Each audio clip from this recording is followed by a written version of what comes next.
There we go. Guys, I swear I was here on time. I had OBS open, but my webcam wasn't connecting, so I had to delete it and then re-add it, and then my computer froze. Well, not my computer, OBS froze every time I tried to re-add the camera, so I had to restart, and now we're here. But I swear I was here on time. Grumble! I always start it that way when I want to roll the R, but it takes extra thought for me to be able to roll the R. Once you realize, once you mentally put it in your head that your tongue is a muscle and you can manipulate what you want it to do. I mean, everything in your mouth. That's what we talk about in accent class. He's like, lift your soft palate, lower your soft palate, just move everything in your mouth around, and that's how you create these different sounds. Anyway, let's get into our communist vampires. Our name is Zoe Redbird. We are Putin's favorite, the new leader of the party. We replaced Aphrodite because she failed the motherland. We just had Parents' Day at the school, and our step loser, John, rejected communism totally. Hashtag stupid capitalists. So we left. I should move that down to the so he left line. There we go. See Aphrodite's parents yelling at her for being a disappointment. Aphrodite is not a capitalist like them, has failed at being a party leader. Hashtag, are you worth anything? Ugh. Hashtag, why did I birth a communist? That sounds like a TLC show, honestly. Meet Professor Hottie McSexy Pants, Lauren Blake, in the library while planning party changes. Bro, I forgot about Lauren Blake. Also, I have a male character named Lauren. I like that name for a guys. When it's Loren. He is so hot, we can't think of anything else. We are pretty sure that he likes us too, keeps flirting, but also is biding time. Probably a baddie, but hashtag don't care, he's hot. Our party changes include making council of our friends to show that we are not corrupt, hashtag thinking ahead, and everyone and the fact that they're like, I'm gonna make all of my friends on the council, but we're gonna get like one person that's not my friend to show that we're not corrupt. Because look, this person's not our friend. Banya! How's it going? I saw you boot up Boulder's Gate earlier. Everyone is impressed with our party leadership skills. Aphrodite reported Lauren to Putin, and he said to shut the frick up. Run into Lauren more outside in a walk to our dorm. He is like so freaking hot, bro. We forgot about our boyfriend, Eric. We are planning to talk about our party changes at Sunday's ritual. And that is where we are. Still mumbling to myself about men and mixed messages, I enter the front room of the dorm and wasn't surprised to see Stevie Ray and the twins clustered together watching one of the TVs. Clearly, they'd been waiting for me. I felt an incredible wash of relief. I didn't want the whole world, translation, the twins and or Damien, to know what had just happened, but I was going to tell Stevie Ray every single tiny juicy detail about Lauren and let her help me figure out what the hell all of it meant. Stevie Ray, I'm clueless about our soch paper that's due on Monday. Wink, wink, wink, wink. Maybe you could help me with it. Cough, wink, cough. I mean, it won't take long. And I started, but Stevie Ray interrupted me without taking her eyes off of the TV. Wait, Z, come here. You've got to see this. You started a new playthrough of Baldur's Gate for the sake of your Skyrim fanfic. Nice.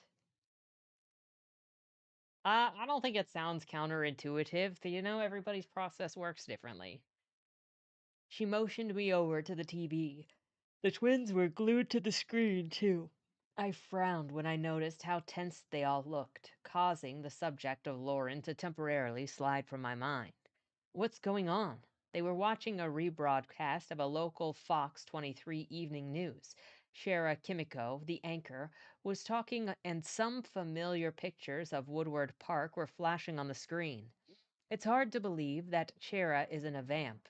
It's hard to believe that Chera isn't a communist. She is abnormally gorgeous, I said automatically. Hush, and listen to what she is saying, Stevie Ray said. Continuing to be surprised by how weird they were acting, I shushed and listened. So, to report our lead story tonight, the search continues for Union High School teenager Chris Ford. The 17-year-old disappeared yesterday after a football practice. The picture on the screen was a shot of Chris in his football uniform. I let out a little yelp as the name and face registered. Hey, I know him. That's why I called you over here, Stevie Ray said. Search parties are combing the area around Utica Square and Woodwork Park, which is where he was last seen. That's really close to here, I said. Shush, we know, Shawnee and Aaron said. So far, there are no leads as to why he was in the Woodward Park area. Chris's mother said that she didn't even know her son knew the way to Woodward Park. She'd never known him to go there before. Mrs. Ford also said that she expected him home right after a football practice. He has now been missing for more than 24 hours. If anyone has any information that might help the police locate Chris, please call Crime Stoppers. You may remain anonymous. Cheryl went on to another story, and everyone unfroze. So, you know him? Shawnee asked. Yeah, but not really well. I mean, he's one of the Union Star running backs, and when I was kinda sorta dating Heath, you guys know he's a Broken Arrows quarterback? They nodded impatiently. Well, he used to drag me to parties with him, and all of the football jocks knew each other, so Chris and his cousin John were at a bunch of them. Rumor has it that they graduated from getting trashed on beer to getting trashed on cheap beer. Rumor has it that they graduated from getting trashed on cheap beer to getting trashed on cheap beer while they pass around some nasty joints. I looked at Shawnee, who had been showing an unusual amount of interest in the newscast. And before you ask, yes, he is as cute in real life as he was in his picture. Damn shame when something bad happens to a cute brother, Shawnee said, shaking her head sadly. Damn shame when something happens to any cute guy, no matter what color, twin, Aaron said. We shouldn't discriminate. Cuteness is cuteness. You're right, as usual, twin. I don't like marijuana, Stevie piped in. It smells bad. I tried it once and it made me cough my head off and burned my throat. Plus, I got some of the weed in my mouth. It was just nasty. We don't do ugly, Shawnee said. Yes, and pot's ugly. Plus, it makes you eat for no reason. It's a shame the Hotley football players are into that. Aaron said this was totally written by the mom. You only need to change one letter of Zoe's name, and it's how she does have a Y on her name. It's gonna be Lauren Blake. Vanya, we already know that Lauren Blake has to be the baddie. He's flirting with a student. This may have been done when edibles were less popular to, normies. Makes them less haughty, Shawnee said. Okay, haughtiness and pot are not really the okay, haughtiness and pot are not really the point, I said. I have a bad feeling about the whole disappearance thing. Oh no, Stevie Ray said. Well, shit, Shawnee said. I really hate it when she gets one of those feelings, Aaron said. That's where your brain went first.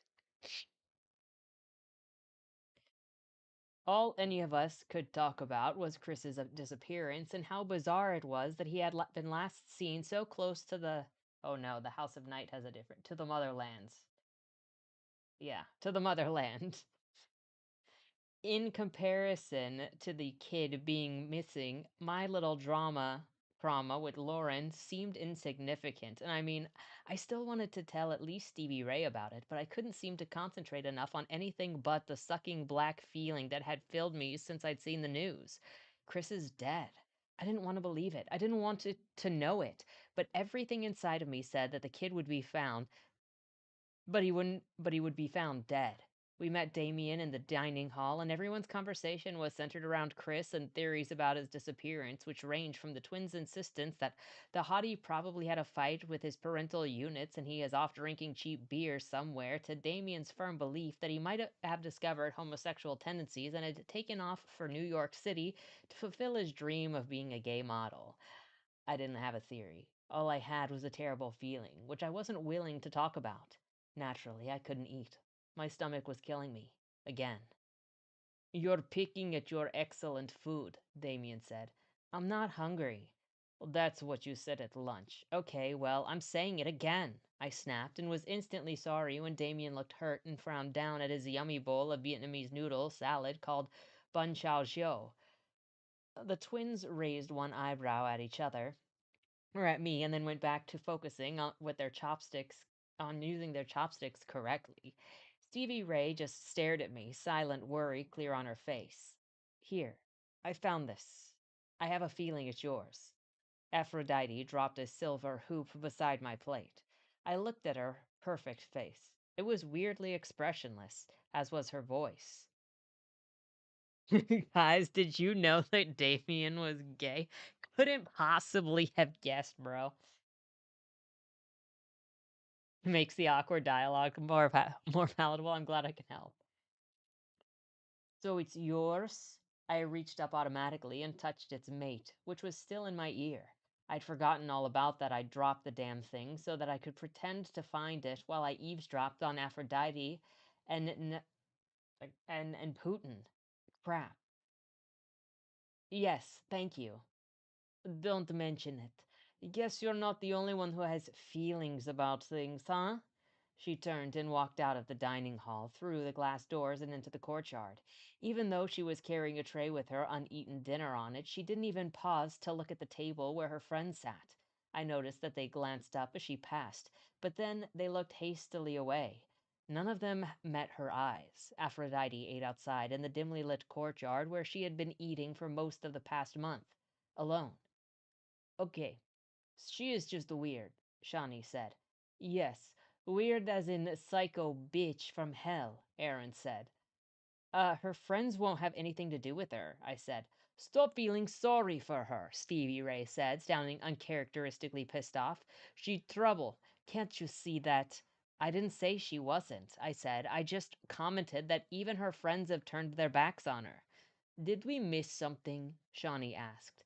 What's going on with you and Aphrodite? Damien asked. I opened my mouth to tell them about what I'd overheard earlier and was silenced by Putin's smooth, Zoe, I hope you don't mind if I pull you away from your friends tonight. I looked slowly up at him, almost scared about what I might see. I mean, last time I heard his voice, he sounded incredibly hateful and cold. My eyes lifted to his. They were moss green and beautiful, and his kind smile was starting to look worried. Zoe, is something wrong? No. I'm sorry, my mind was wandering. Oh, I'm sorry, no, my mind was wandering. I would like you to have dinner with me tonight. Oh, sure, of course, no problem, I'd like that. I realized that I was babbling, and there didn't seem to be anything that I could do about it. I'd hoped that it would eventually stop. Kinda like how you can't have diarrhea forever. It eventually has to stop. Thank you. Thank you for that comparison. Good. He smiled at my four friends. I need to borrow Zoe, but I will return here soon. The four of them gave him hero worshipping grins and quick assurances that they were cool with whatever. I know it's ridiculous, but their easy release of me made me feel abandoned and insecure. But that's stupid. Putin is my mentor. And the president. And the party leader. And the party leader of Marx. He's one of the good guys.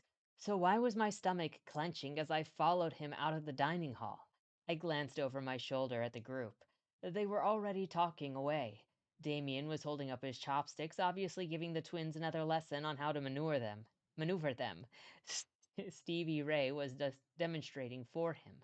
I felt eyes on me, and I looked from them to the wall of glass that separated the dining area and the courtyard. Sitting alone in the night, Aphrodite was watching me with an expression that might almost be pity.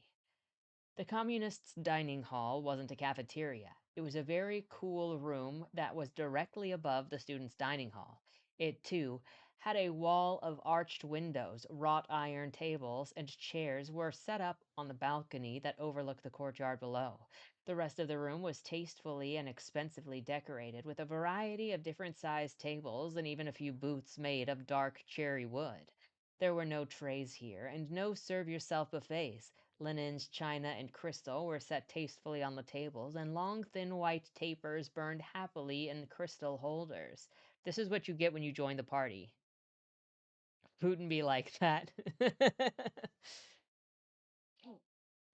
There were a few professors eating in quiet couples or small groups. They nodded at Putin respectfully and smiled quick welcomes to me before going back to their meals.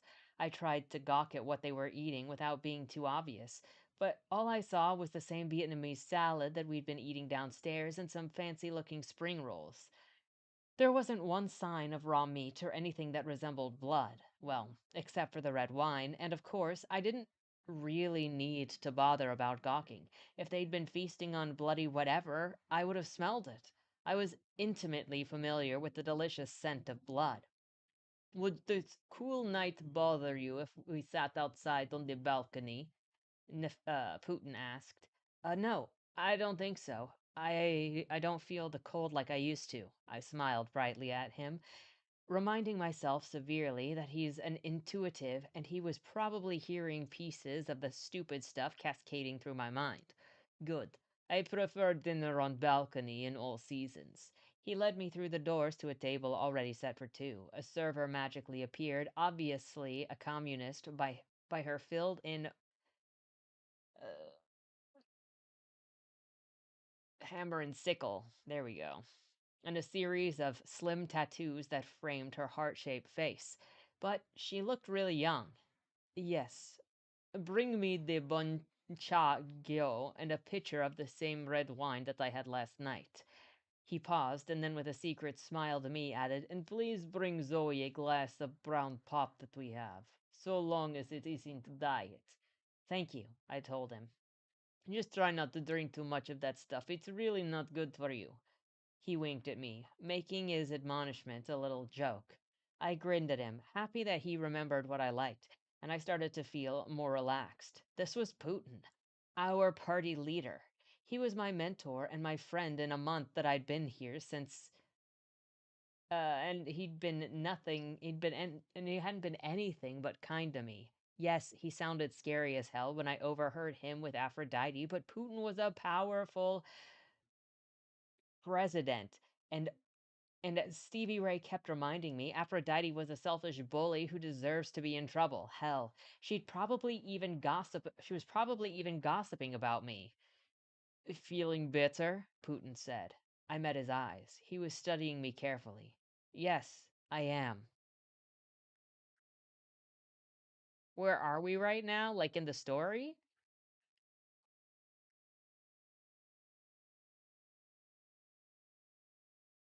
We're still at school, or do you mean like the whole of book one? We're at communist school in Oklahoma. Just Oklahoma. It's like a made up place. It's a real place, but then the communist school is in a real place, or is in a made up place. But it's just a boarding school for the communists that runs sundown to sunup instead of being normal hours since they like the dark.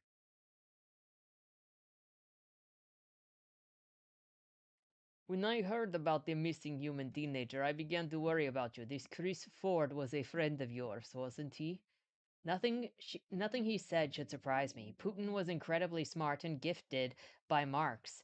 Add to that the weird sixth sense all of the communists had, and more than likely, he knew literally everything, or at least everything important. It had probably been easy peasy for him to know that I'd had my own intuitive feeling about Chris's disappearance.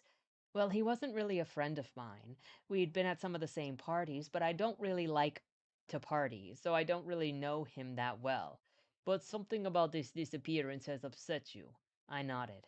It's just a feeling I have. It's silly. He'd probably had a fight with his parents and his dad grounded him or something like that, and so he took off.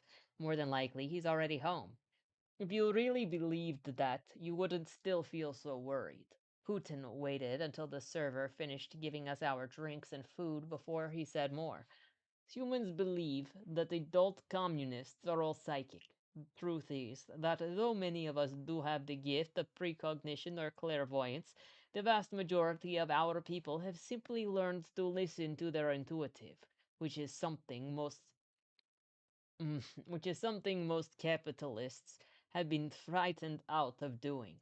His tone was too much like it was in her classroom. Like it was in his classroom, and I listened to him eagerly while we ate. Think about it, Zoe. You're a good student. I'm sure you remember from your history classes what has historically happened to capitalists, especially female capitalists, when they pay too much attention to their intuition and begin hearing voices in their head or even foreseeing the future. There isn't a specific communist hall. No, it's just vampires. I've just replaced communist or vampire with communist. It's literally a vampire school. And that's why they have a night schedule because they're vampires. But it is a night school with a full campus, a cafeteria. Everybody lives there because they're all vampires. They have a horse shed with a bunch of horses in it because they learn equestrian things.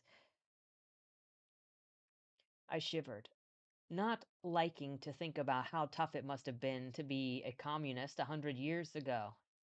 Oh, you don't need to worry, Zoe Bird. Putin smiled. Hearing my grandma's nickname for me made me smile too. The burning times will never come again. We may not be revered as we were in ancient days, but never again will capitalists be able to hunt and destroy us. For a moment, his green eyes flashed dangerously. I took a big drink of my brown pop, not wanting to meet those scary eyes. When he continued, he sounded like himself again. All hints of danger were gone from his voice, and he was just my mentor and friend. So, what all of this means is that I want you to be sure that you listen to your instincts. If you get bad feelings about situation or about someone, pay attention. And of course, if you need to talk, you may come to me at any time.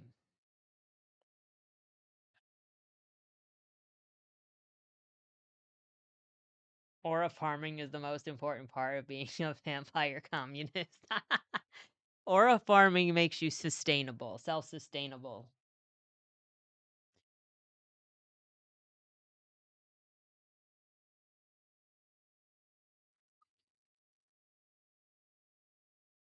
We'll see. We'll see. I'm trying to make Tate sleep on his bed for real because, like, for years since I got him his bed, he doesn't use it.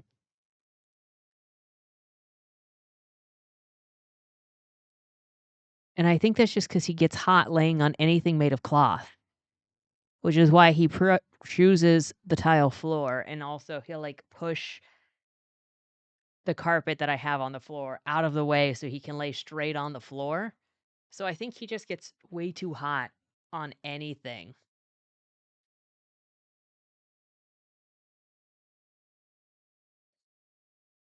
And so a couple of weeks ago, I got a blanket that's a cool blanket that is supposed to like stay cool and like suck the heat off of stuff.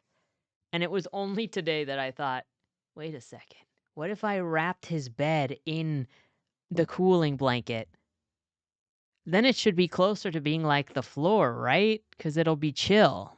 So far, he's not crazy panting. I think he'd like the bed better if it had walls on it, but I think he's been able to be comfortable. We'll see. but he's been laying on the floor, and I feel like he's just very uncomfortable on the floor because he's got whatever issue he's got going on, either with his hips or with his back, and so just the pressure on the floor, he'll start whining when he's just laying there, and so I've been like, "How do I help this kid?" And it's a memory foam thing, so it should help take some of the pressure off of his limbs than as opposed to laying on the ground. And I know he'd be in pain because he was whining last night, and I turned on the light because when I hear him making noise, I get up to see if he needs anything like help standing so he can go and get water or whatever. And when I went over to help him, he was like, "Don't freaking touch me." And so I'm like, okay. So that was just a you're making noise because you hurt. I'm sorry. So hopefully he hasn't whined yet tonight. So I'm hoping it helps take the pressure off of some of his hurt parts. Oh, yeah, and the blanket definitely keeps stuff chill. I put it on my shoulders and it I was like, if he doesn't end up liking this blanket, I can at least use it because it helps. The heat.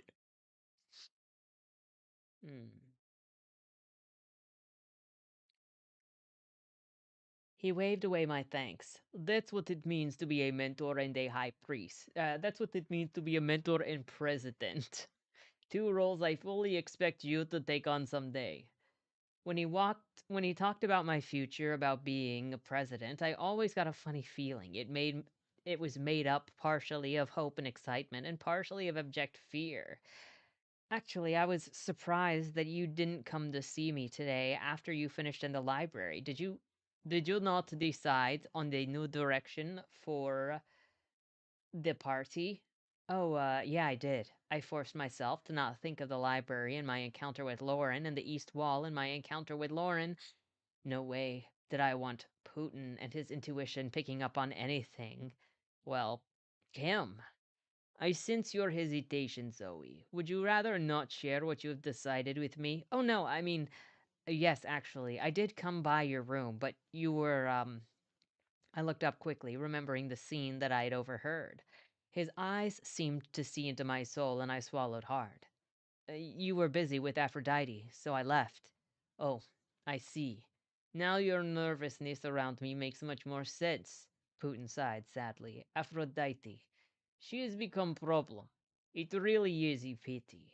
As I said on Samhain, when I realized how far wrong she'd gone, I feel partially responsible for her behavior and her transformation into the dark creature she has become.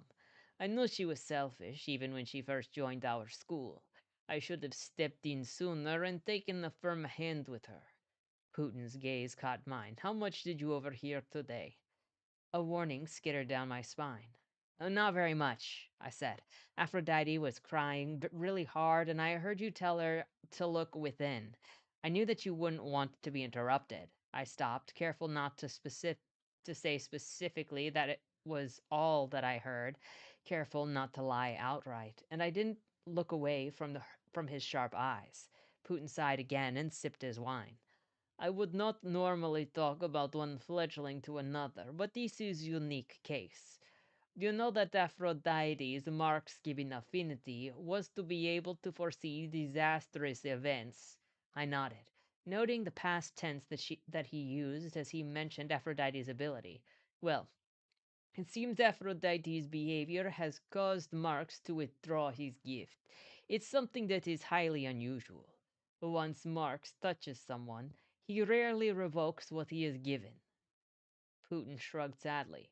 But who can know the mind of the great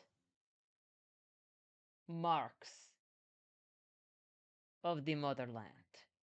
It must be awful for Aphrodite, I said, more thinking out loud than really meaning to comment. I really appreciate your compassion, but did not tell you this so that you would pity Aphrodite. Rather, I tell you so that you know to be on your guard. Aphrodite's visions are no longer valid. She might say or do things that are disturbing. As leader of the party, it will be your responsibility to be certain that she does not upset the delicate balance of harmony among the recruits. Of course, we encourage you to work out problems among yourselves. You are much more than a teenager, and we expect much more from you, but feel free to come to me as Aphrodite's behavior becomes too erratic. I will, I said, my stomach beginning to hurt again. Good. Now, why don't you tell me the plans that you've made for your reign as leader of the party? I put Aphrodite out of my mind and outlined my new plans for the prefect council and the party. Putin listened attentively and was openly impressed by my research and what he called a logical reorganization. So, what you want from me is to lead the faculty in voting on two new prefects because I agree with you that you and your four friends have more than proven your worth and are already excellent working council. Yes, the council wants to nominate Eric Knight for the first of the two open positions. Putin nodded his head. Eric is wise choice. He's popular with recruits and he has excellent future before him. Who did you have in mind for the last position? Here's where my council and I disagree. I think that we need another upperclassman, and I also think that that person should be the one who belonged to Aphrodite's inner circle. Putin raised his eyebrow in surprise. Well, including a friend of hers reinforces what I've said all along, that I didn't come into this because I'm power crazy and set out to steal what was Aphrodite's or anything stupid like that. I just wanted to do the right thing. I didn't want to start some kind of silly clique war. If one of her friends is on my council, then the rest of them might understand that it's not me getting over on her. It's about something more important than that. Putin considered what seemed like forever. Finally, he said, "You know that even her friends have turned on her. I realized that today in the dining hall. Then what is the point of putting an ex-friend of hers on your council? I'm not convinced that they are ex-friends. People act differently in private than they do in public. Again, I agree with you. I already made the announcement to the faculty that Sunday the party will convene a special full moon ritual and a meeting. I would expect that the vast majority of old members will attend, if for no other reason than curiosity about your powers. Next loin is 200, bruh. Road to 200. I gulped and nodded.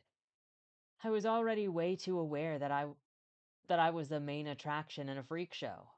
Sunday is the right time for you to tell the party about your new vision for it. Announce that there is one spot left on your council and that it must be filled by a sixth former. You and I will look over the applications and decide who is best fit. I frowned. But I don't want it to just be our choice. I want the faculty to vote as well as the student body. They will. Then we will decide. I wanted to say more, but his green eyes had gone cold, and I'm not ashamed to admit that scared me. So instead of arguing with him, which was totally impossible, I went down a different road, as my grandma would say. I also want the party to get involved with a community charity. This time, Putin's brows totally disappeared into his hairline. Imagining Putin's eyebrows just going up into his hairline when he actually does not have hair is.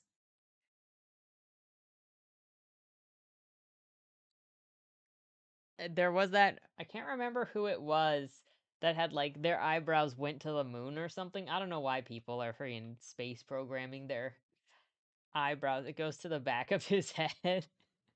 Whoop.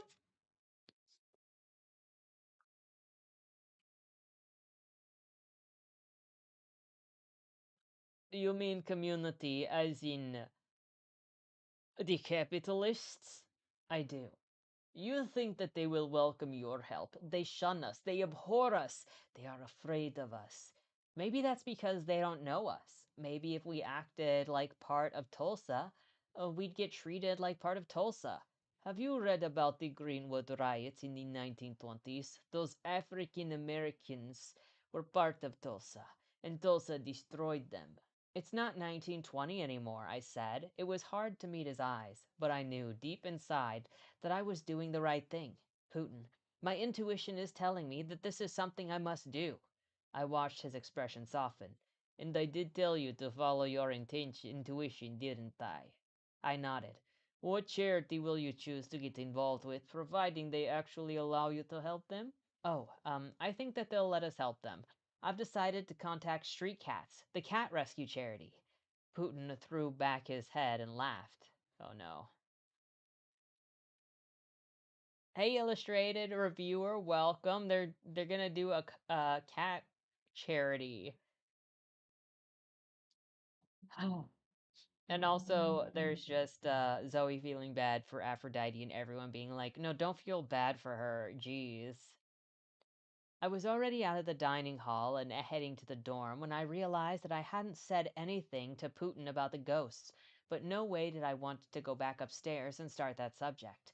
The conversation that I'd already had with Putin had already exhausted me, and despite the beautiful dining room with its great view and its crystal and linen, I'd been eager to get out of there. I wanted to go back to the dorm and tell Stevie Ray about the whole Lauren thing and then do nothing but veg out and watch bad reruns on TV and try to forget, at least for one night, that I had a terrible premonition about Chris's disappearance and that I was a big deal now and in charge of the most important student group at the school.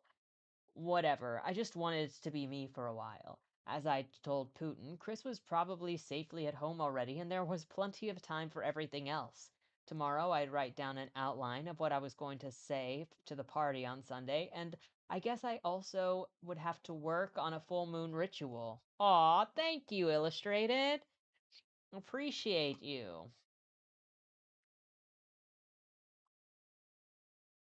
Also, I did take a look at your illustrations that you sent. I like the design so much more. I think it's much more cohesive.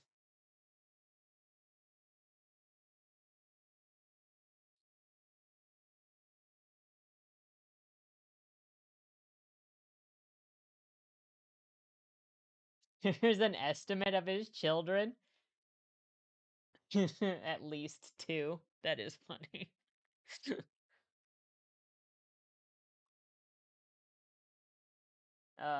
Hottie McHot Pants.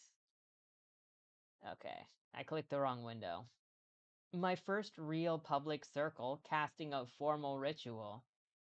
My stomach started to gurgle. I ignored it.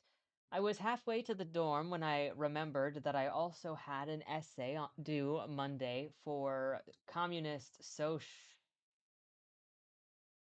Communist social? Sure, Putin had excused me from most of the third former work in that class so that I could focus on reading ahead in the higher level Soch text, but I'd been trying really hard to be normal, whatever that was. Hello, I'm a teenager and a recruit communist. How could any of that be normal? Which meant that I made sure I turned in papers when the rest of the class did, so I hurriedly backtracked to my homeroom class where my lockers and all of my books were kept. It was also Putin's room, but I just left him having wine with several of the other professors upstairs. For a change, I didn't have to worry about overhearing something awful. As usual, the door was unlocked. Why have locks when you had communist intuition to scare the bejesus out of kids instead? The room was dark, and that didn't matter. I'd only been marked 1 month, but already I saw just as well with the lights off as with them on. Actually, better bright lights hurt my eyes. Sunlight was almost unbearable. I hesitated as I opened my locker, realizing that I hadn't seen the sun in almost a month. I hadn't even thought about it till now. Huh. Weird. This is a continuation of last week's story, yes. I was considering the bizarreness of my new life when I noticed the pieces of paper that had been taped on the inside shelf of my locker. It fluttered in a temporary breeze I'd created by opening the door. My hand lifted to calm it, and I felt a jolt of shock when I realized what it was. Poetry, or more accurately, a poem. It was short and written in a bold, attractive cursive. I read it and reread it, registering specifically what it was. A haiku. Ancient queen awake. A chrysalis not yet formed. Will your wings unfold? I let my fingers brush the words. I knew who had written it. There was only one logical answer. My heart squeezed as I whispered his name. Lauren. I'm serious, Stevie Ray. If I tell you, you have to swear that you won't say anything to anyone. And when I say anyone, I especially mean Damien and the twins. Dang. Mm. Dang, Zoe. You can trust me. I said I swear. What do you want to do? Open a vein? I didn't say anything. Zoe, you really can trust me. Promise. I studied my best friend's face. I needed to talk to someone. Someone who was not a communist. I searched inside myself to the core of what Putin would call intuition. I felt right to confide in Stevie Ray. It felt safe. Sorry. I know that I can trust you. I don't know. I shook my head, frustrated by my own confusion. Okay, weird stuff has happened today. You mean more of the normal weird stuff that goes on around here? Yeah. Lauren Blake came to the library today while I was there. He was the first person I talked to about the prefect council idea and my newest ideas for the party. Lauren Blake is in the most gorgeous communist any of us have ever seen. Nis, I better sit down. Stevie Ray collapsed on her bed. That's who I mean. I can't believe you haven't said anything about this until now. You must have been dying. Well, that's not all. He touched me. And more than once. Okay, actually, I saw him more than once today, alone. And I think that he wrote me a poem. What? Yeah. At first, I was sure that it was perfectly innocent and that I was imagining anything else. In the library, we just talked about the ideas that I had for the party. I didn't think that it meant anything. But, well, he touched my hammer and sickle. Which one? Stevie Ray asked. Her eyes were huge and round and looked like they were going to explode. The one on my face. That time. What do you mean, that time? Well, after I got done with brushing Persephone, I wasn't in any hurry to get back to the dorm. So I went for a walk over by the West Hall. Lauren was there. Oh, my dear sweet Lord, what happened? I think we flirted. You think? We were laughing and smiling at each other. It sounds like flirting to me. God, he is so totally gorgeous. Tell me about it. When he smiles at me, I can hardly breathe. And get this, he recited a poem to me, I said. It was a haiku a man wrote about looking at his naked lover in the moonlight. You have to be kidding. Stevie Ray started fanning herself with her hand. Get to the touching part.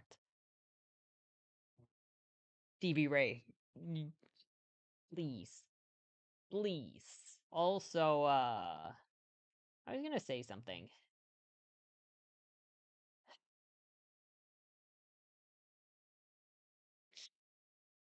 Oh yeah, they're making it so awkward. They're like, okay, I want my boyfriend, almost boyfriend, whatever, Eric, to be on this council, but also I'm thirsting after this teacher. And you won't put them in the same place? I took a deep breath. It really was confusing. Everything was going really well. Like I said, we were laughing and talking, and then he said that he was out here by himself because that's how he gets inspired to write haiku, which is insanely romantic. I nodded and continued. I know. Anyway, I told him that I hadn't meant to mess up his inspiration and bother him, and he said the most things are inspired him that more things than inspired him than just the night, and he asked me if I'd be his inspiration. Holy shit. Exactly what I thought. Naturally, you said that you'd be happy to inspire him. Naturally. And Stevie Ray prompted eagerly, and he asked to see my hammer and sickle, the one on my shoulder and back. He did not. He did. Man, I would have peeled off my shirt faster than you can say Bubba loves trucks. I laughed. Well, I didn't take my shirt off, but I slid my sleeves down. Actually, he helped me. Are you telling me Lauren Blake, communist poet laureate and hottest effing male on 2 feet, helped you off your jacket like an old-time gentleman? Yeah, like this. I demonstrated by pushing my jacket down around my elbows. And then I don't exactly know what came over me, but all of a sudden I wasn't all nervous and stupid acting. I took the strap off of my tank I took the strap of my tank off for him, like this. I pushed my tank strap down, exposing my back and shoulder and a good part of my breast, relieved all over again that I had on my good black bra. And that's when he touched me. Again. Where? He traced the pattern of my mark on my back and shoulder, and he told me that I looked like an ancient communist queen and recited the poem to me. Holy shit. I plopped down on my bed, facing Stevie Ray inside, pulling the strap of my tank back up. Yeah, it was amazing for a little while, and I was sure that we connected. Really connected. I think that he almost kissed me, actually. I know that he wanted to. And then, out of nowhere, he changed. He got all polite and formal and thanked me for showing him my hammer and sickle, and then he walked away. Well, that's no big surprise. It sure as hell was to me. I mean, one second he was staring into my eyes and sending major signals that he wanted me, and then the next, nothing. Zoe, you're a student. He teacher. This is communist school and a whole different world from the life of a normal high school, but some things don't change. Students are off limits to teachers. I chewed on my lip, but he's only part-time temporary teacher. Stevie Ray rolled her eyes. As if that matters. That's not all that happened. I just found this poem in my locker. I handed her the piece of paper with the haiku on it.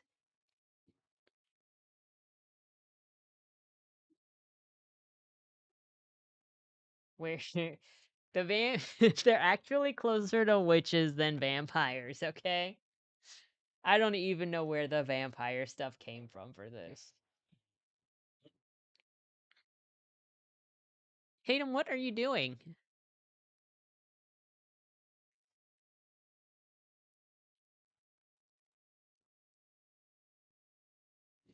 he's like he's like sitting up barking a couple of times and then dropping his head over. That is exactly what we did illustrated. Stevie Ray sucked in air. Oh my goodness, this is so romantic. I could die. How? How did he touch the hammer and sickle on your back? Geesh, how do you think? With his fingers, he traced the pattern. I swear that I could still feel the heat of that touch. He recited a love poem to you, touched your hammer and sickle, and then wrote a poem for you. Ah, it's like Romeo and Juliet with the whole forbidden lovers thing. In the middle of fanning herself dramatically, she stopped and sat straight up again. Oh, what about Eric? What do you mean, what about Eric? He's your boyfriend, Zoe. Not officially. Well, shoot. What does the kid have to do to make it official? Get down on his knee? It's been pretty obvious this past month that y'all are dating. I know, I said miserably. So, do you like Lauren more than you like Eric? No. Yes. Oh hell, I don't know. It's like Lauren is in a whole other world, and it's not like he and I can really date or whatever. But I wasn't so sure about the whatever. Could Lauren and I see each other secretly? Did I want to? As if she could read my thoughts, Stevie Ray said, "You could sneak around and see Lauren. This is ridiculous. He probably doesn't even feel that way about me." But even as I said the words, I remembered the heat of his body and the desire in his dark eyes. What if he does, Z? You know, you're different than the rest of us. No one has ever been marked like you before. No one has ever had an affinity for each of the five elements. Maybe the same rules don't apply to you. My gut clenched. Since I'd arrived in the motherland, I'd been struggling to fit in. All I really wanted was to make this new place my home, to have friends that I considered family, and I didn't want to be different, and I didn't want to play by different rules. I shook my head and said through clenched teeth, I don't know what I don't want it to be like this, Stevie Ray. I just want to be normal. I know, but you are different. Everyone knows that. Plus, don't you want Lauren to like you? I sighed. I'm not sure what I want, except that I know I don't want anyone to find out about Lauren and me. My lips are sealed. Stevie Ray, little oaky dork that she is, pantomimed, zipping her lips closed and throwing away the key over her shoulder. No one's going to get a word from me. Hell, that reminds me, Aphrodite saw Lauren touching me. That hag followed you out to the wall? Stevie Ray squeaked. Oh, no, no, no. No one saw us out there. Aphrodite walked into the media center when he was touching my face. Oh, crap. Ah, crap is right. And there's more. Remember when I missed part of Spanish because I wanted to talk to Putin? I didn't talk to him. I got to his class and the door was cracked so I could overhear what was going on, and inside, Aphrodite was in there.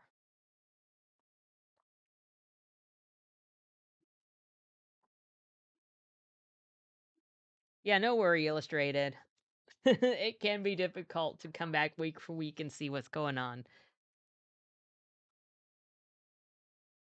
If you need any clarification on anything, feel free to ask. That bitch was telling on you. I'm not sure. I only heard a little of what they were saying. I'll bet they were totally freaked when Putin pulled you out of the dining hall to eat with him. Totally. No wonder you looked so sick. Yeesh. It all makes sense now. Did Aphrodite get you in trouble with Putin? No. When Putin talked to me tonight, he said that Aphrodite's vision were false because Marx had withdrawn his gifts. So whatever Aphrodite had told him, Putin didn't believe. Good. Stevie Ray looked she like she'd like to break Aphrodite in half. Aphrodite doesn't deserve this hate.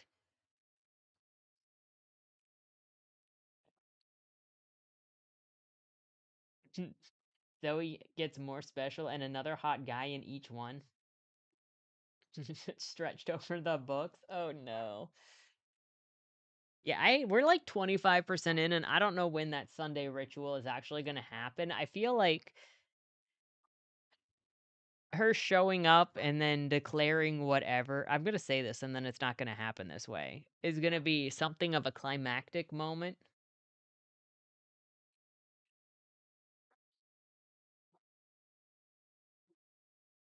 Oh, yeah, just send the video. You don't have to pay me, dude. Just send me the video and I'll talk to you about it. Yeah, see, I thought you wanted me to read the book. I'll watch your video.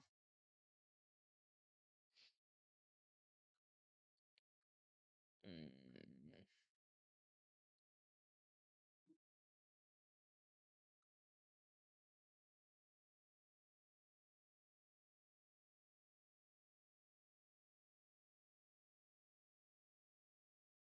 No, not good. Putin's reaction was too harsh.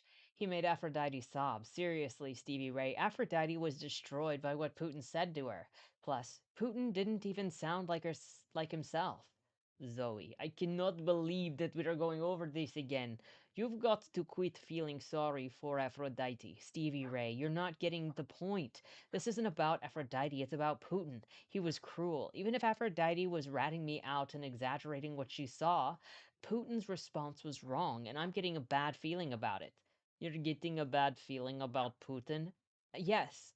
No. I don't know. It's not just Putin. It's like a mixture of stuff. Everything coming down at once. Chris, Lauren, Aphrodite, Putin. Something is off, Stevie Ray.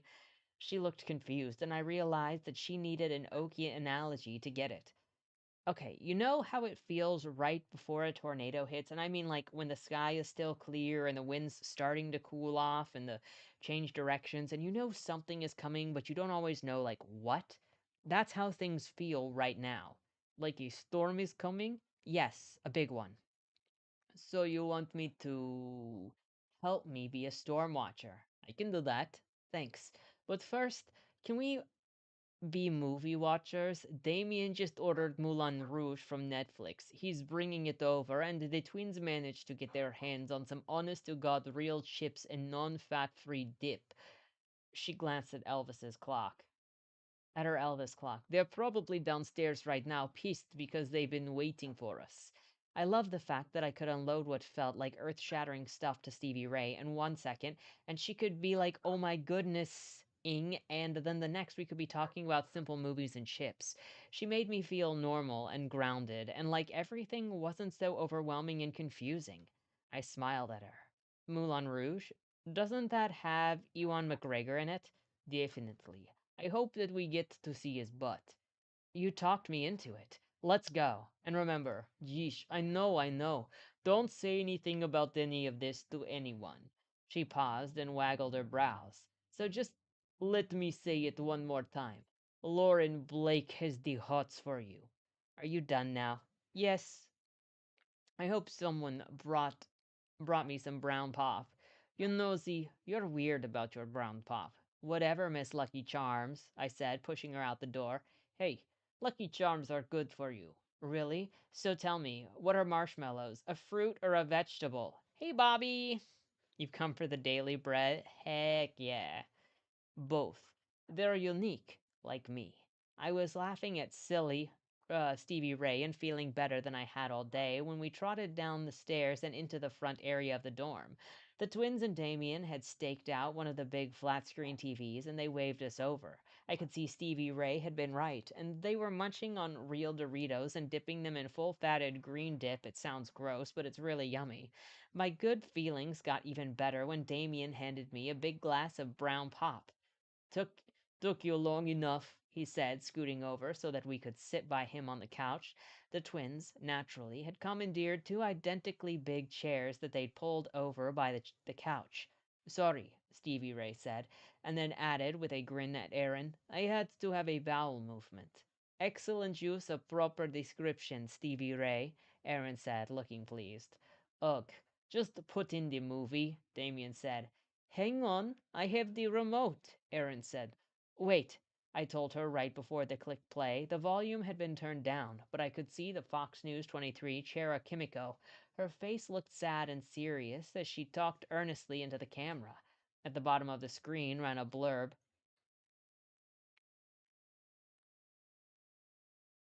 At the bottom of the screen ran a blurb.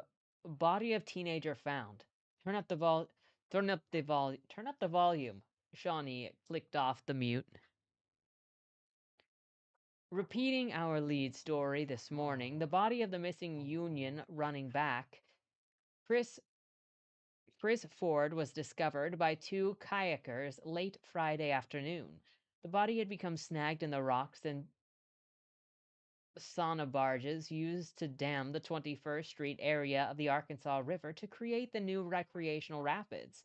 Sources tell us that the teenager's dead Sources tell us the teenager died of loss of blood associated with multiple lacerations and that he might have been mauled by a large animal. We have more on that for you after the official medical examiner report is released. My stomach, which had finally settled down and was acting normal, clenched. I felt my body go cold. But the bad news wasn't over. Kara's beautiful brown eyes looked earnestly into the camera as she continued. On the heels of this tragic news comes a report of another Union football player who has been listed as missing. The screen flashed a picture of another cute guy in a Union traditional red and white football uniform. Brad Higgins was last seen after school Friday at Starbucks in Utica Square, where he was posting pictures of Chris. Brad was not only Chris's teammate, but he was also his cousin. Hey, cool imp. Yeah, we read the first one last year or the year before that, and now we are reading the second one.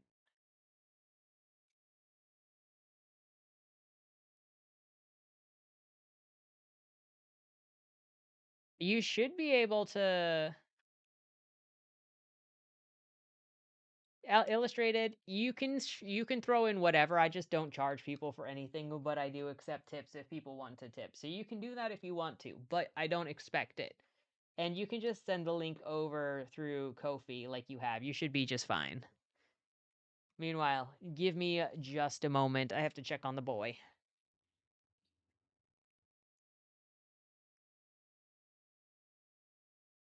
What are you doing?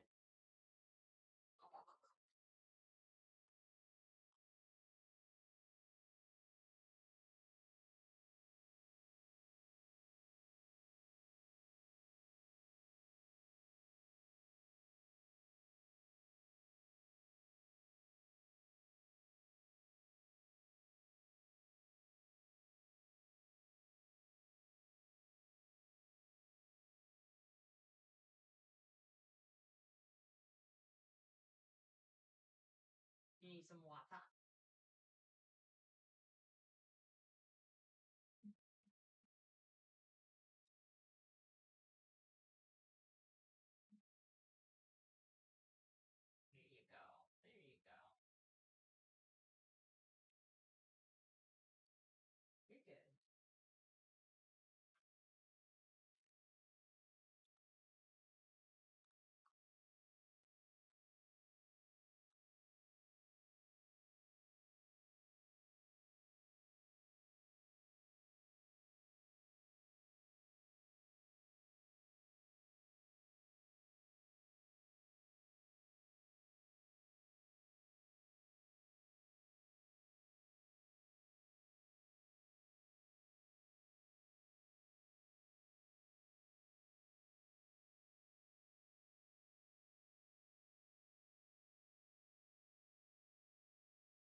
Get you right back in there.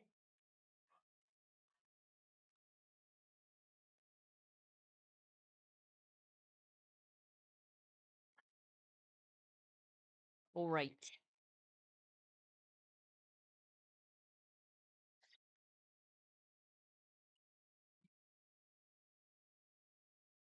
That is the fun of it.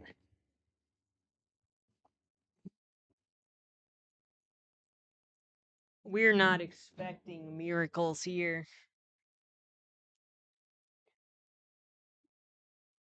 We're just having fun here.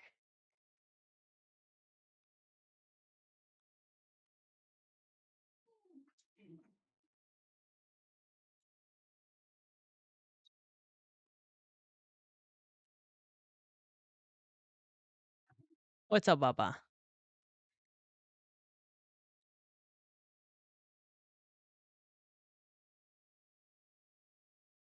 You may still disagree with me on the bed.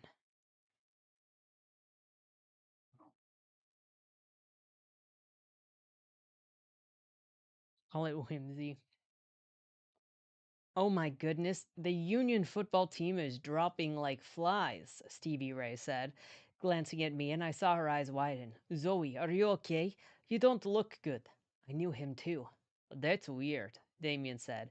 The two of them were always at parties together. Everyone knew them because they were cousins, even though Chris is black and Brad is white. Makes perfect sense to me, Shawnee said. Ditto, twin, Aaron said. I could barely hear them through the buzzing in my ears. I need to go for a walk. I'll go with you, Stevie Ray said. No, you stay here and watch the movie. I need to get some air. Are you sure? Positive. I won't be gone long. I'll be back in time to see Ewan's butt.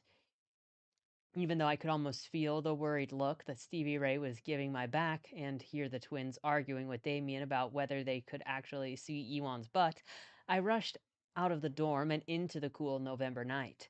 Blindly, I turned away from the main school building, instinctively moving to the opposite direction from anywhere that I'd run into people.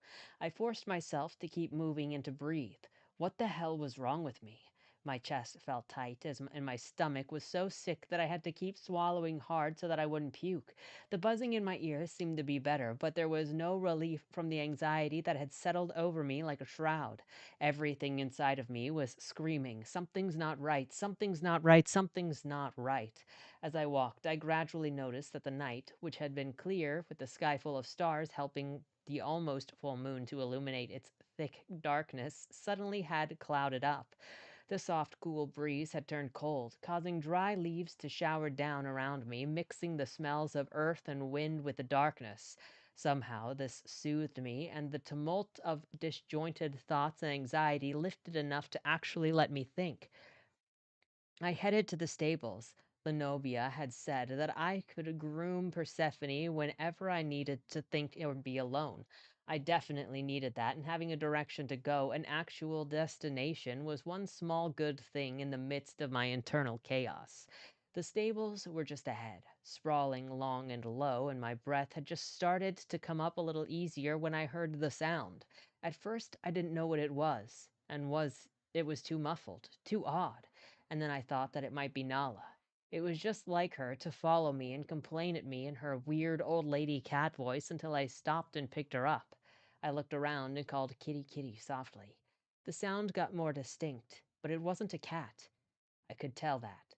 A movement close to the barn caught my eye, and I saw that a shape was slumped on a bench near the front doors. Imagine that it's Lauren, and he's just like on the other side of the barn, mewing at her, trying to lead her over, but he's meow, meow.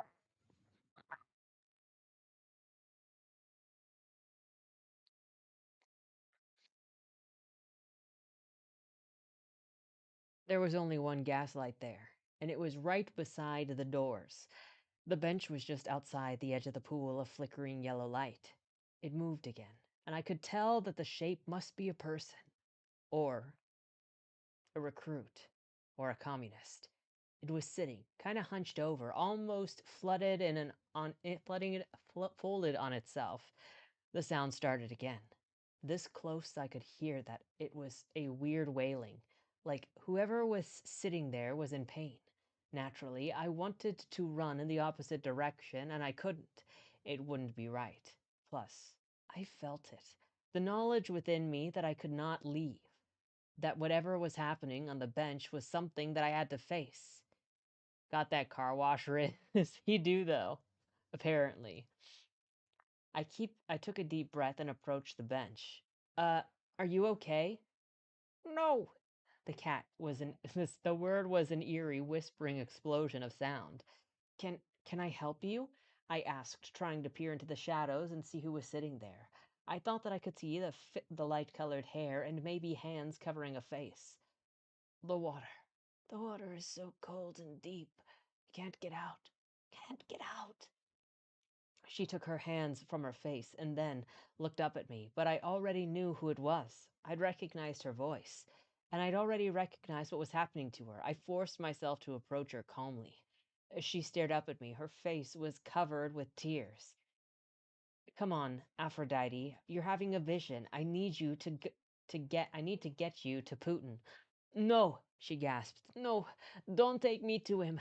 He won't listen to me. He doesn't believe me anymore. I remember what Putin had said earlier about Mark's withholding his gifts from Aphrodite. Why would I even mess with her at all? Who knew what was going on with Aphrodite? She was probably making some pathetic play for attention, and I didn't have time for this crap. Fine. Let's say that I don't believe you either. Stay here and have your vision or whatever. I have other things to worry about. I turned to head to the stable, and her hand snaked out, grabbing my wrist. You have to stay, she said through chattering teeth. Obviously, she was having a difficulty talking. You have to hear the visions. No, I do not. I pried her vice-like fingers from my wrist. Whatever's going on, it's about you, not me. You deal with it. This time, when I turned, I walked away more quickly. But not quick enough. Her next words felt like she'd sliced them through me. You have to listen to me. If you don't, your grandmother will die. You need to send me why it works so I can read through it. It should be much better. I mean, go for it, dude.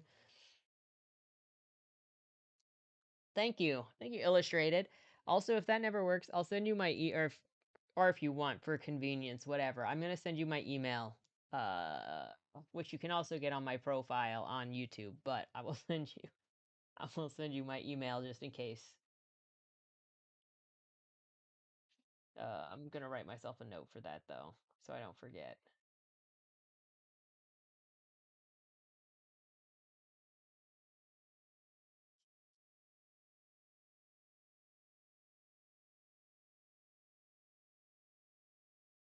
Okay,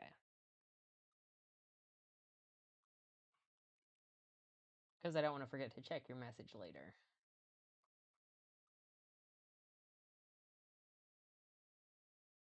I've read a first chapter of a book of yours. I'm assuming for the feature.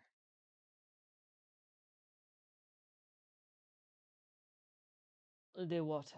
Your grandma will die. Okay.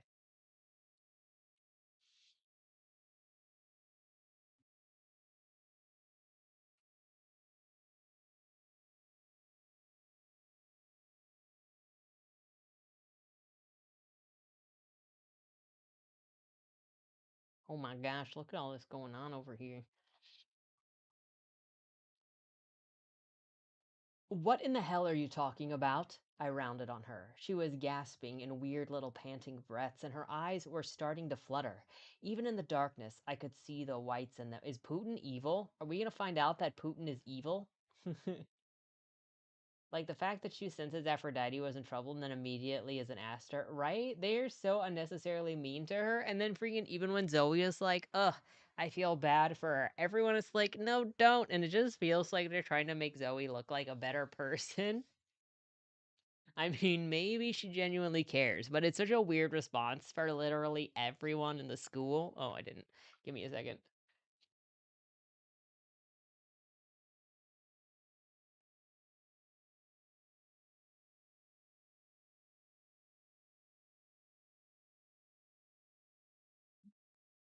Including the teachers. to be like, stop pitying her. I mean, whatever. They could just be that hard up. Mm.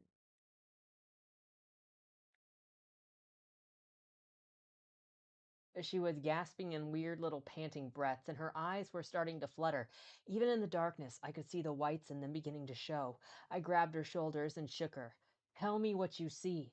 Clearly trying to control herself, she nodded with a jerky little movement. I will. Just stay with me.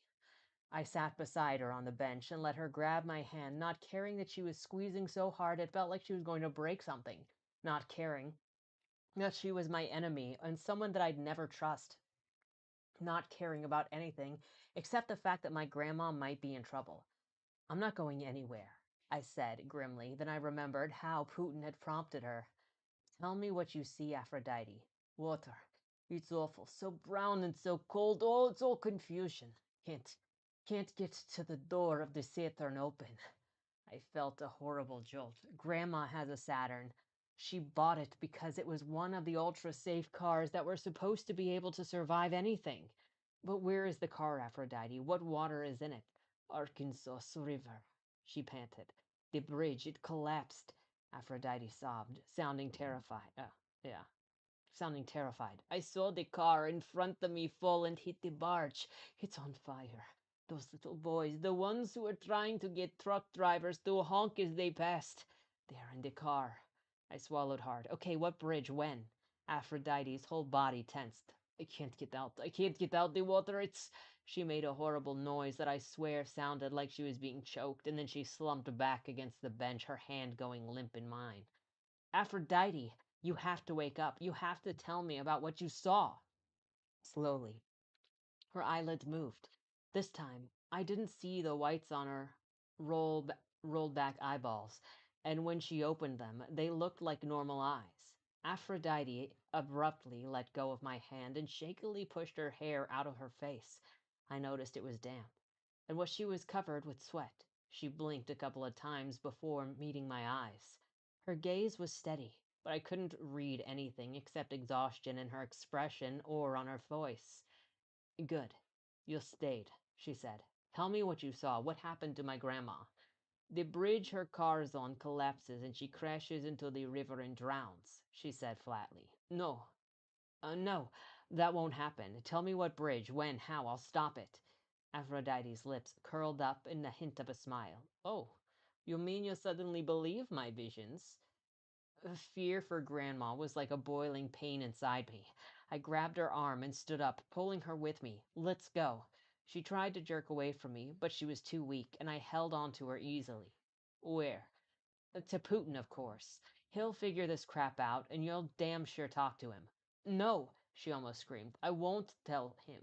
I swear I won't. No matter what, I'll say that I don't remember anything except water and a bridge. Putin will get this out of you. No, he won't. He will be able to tell that I am lying, that I am hiding something, but he won't be able to tell what. If you take me to him, your grandma will die.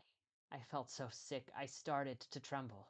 What do you want, Aphrodite? Do you want to be the leader of the party again? Fine, take it back. Just tell me about my grandma. A look of raw pain passed over Aphrodite's pale face. You can't give it back to me. Putin has to. Then what do you want? I just want you to listen to what to so that you know that Marx hasn't abandoned me. I want you to believe that my visions are still real. She stared into my eyes. Her voice was low and strained, and I want you to owe me. Someday, you're going to be a powerful president, more powerful than even Putin. Someday, I may need protection, and that is when your owing me will come in handy. I want to say that there is no way that I could ever protect her from Putin. Not now, maybe not ever. And I wouldn't want to. Aphrodite was messed up, and I'd already witnessed how selfish and hateful she could be. I didn't want to owe her. I didn't want anything to do with her. I also didn't have a choice. Fine. I won't take you to Putin. Now, what did you see? First, give me your word that you owe me. And remember, this isn't an empty capitalist promise. When communists give their word, be they recruits or full party members, it is binding. If you tell me how to save my grandma, I give you my word that I will owe you a favor. Of my choice, she said slyly. Yeah, whatever. You have to say the complete oath. If you tell me how to save my grandma, I give you my word that I will owe you a favor of your choice. So it is spoken, so it shall be done, she whispered. Her voice sent chills up my back, which I ignored. Tell me. I have to sit first, she said, suddenly shaky again. She collapsed onto the bench.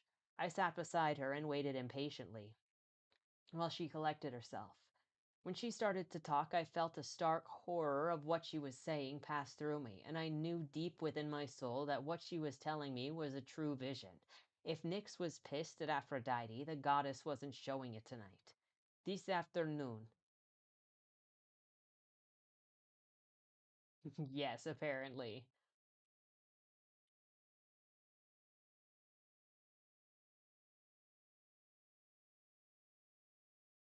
Shocked Pikachu face at Putin being evil.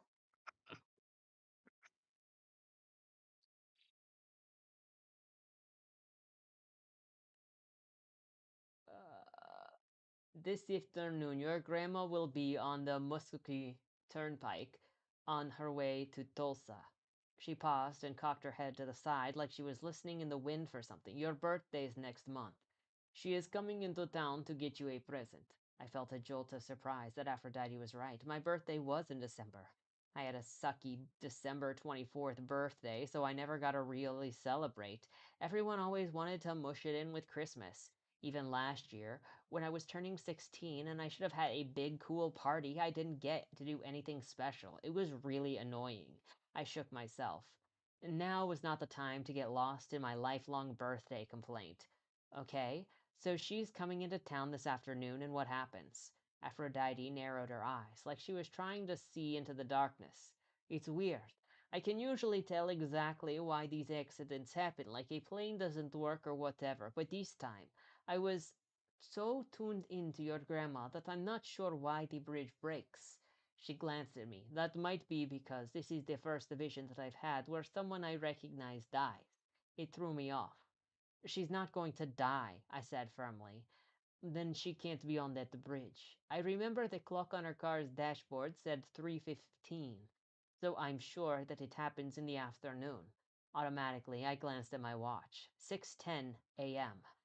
It'd be light in the next hour, and I should be going to bed, which meant that Grandma would be waking up. I knew her schedule. She woke up at dawn and for a walk in the soft morning light. Then she came back to her cozy cabin and had a light breakfast before beginning whatever work she needed to be seen to on her lavender farm. I'd call her and tell her to stay home and that she shouldn't take the chance of driving anywhere today. She'd be safe. I'd make sure of it. And then another thought tickled at my mind. I looked at Aphrodite. What about other people? I remember you said something about kids in a car in front of you and that car crashed and caught on fire? Yes. I frowned at her. Yeah, what?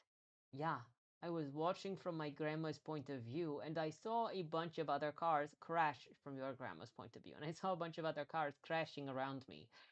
It happened fast, though, so I can't really tell you how many. She didn't say anything else, and I shook my head in disgust. What about saving them? You said a little boy's died. Aphrodite shrugged. I told you that my vision was confusing. I couldn't tell exactly where it was, and the only reason I knew is because I saw the date and time on your grandmother's dashboard. So you're just going to let the rest of these people die? What do you care? Your grandmother's going to be okay. You make me sick, Aphrodite. Do you care about anyone but yourself? Whatever, Zoe. Like you're so perfect. I didn't hear you caring about anyone else except your grandmother. Of course I was worried about her the most. I love her.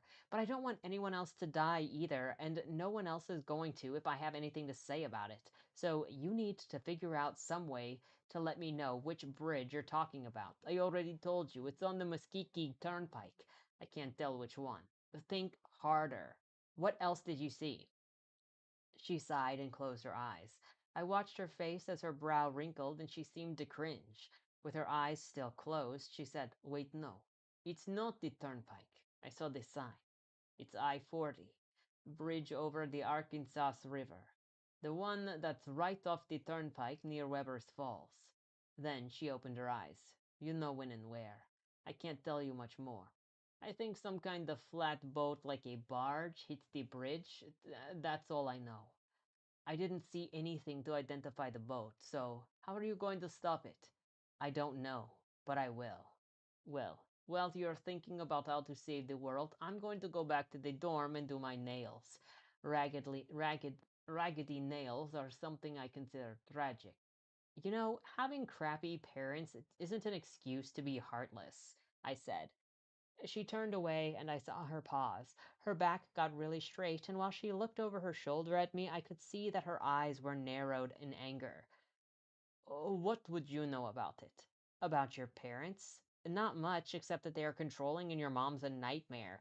About screwed up parents in general? Plenty. I've been living with a pain in the ass parent issue since my mom remarried 3 years ago. It sucks, but it's not an excuse to be a bitch. Try 18 years of a lot more than just a pain in the ass parental issue, and maybe you'll start to get something about it. Until then, you don't know shit." Then, like the old Aphrodite, I knew and I couldn't stand, she flipped her hair and walked away, wriggling her narrow butt like I cared. Zoe thinks she's one to speak, okay?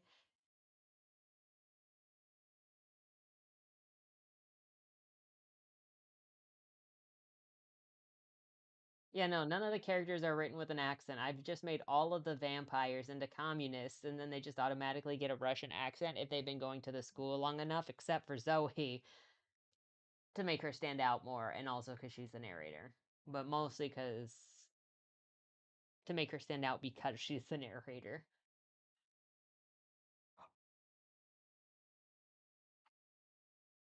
Issues. This girl has major issues.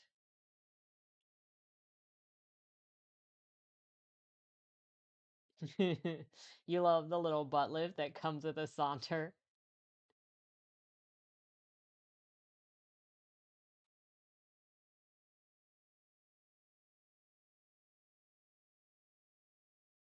I sat down on the bench and began rummaging through my purse for my cell phone, glad that I carried it around with me even though I'd been forced to keep it on silent without even on vibrate. The reason could be summed up in one word: Heath. He was my capitalist almost ex-boyfriend, and since he and my definitely ex-best friend, Kayla, had tried to break me out, that's actually what they said, morons of the motherland, Heath has been way over the top on his obsession level with me. Of course, that wasn't really his fault. I was the one that had tasted his blood and started the whole imprinting thing with him, but still. Anyway, even though his messages had dwindled down from like a zillion, meaning 20 or so, a day to 2 or 3, I still didn't feel like leaving my phone on and being bothered by him. And sure enough, when I flipped it open, there were 2 missed calls, both from Heath. No messages though, so hopefully he's demonstrating the ability to learn. Does she not understand that if he is obsessing with her because she tasted his blood, that this is a magical bond that has nothing to do with his ability to control himself, but has to do with him losing himself into her charm?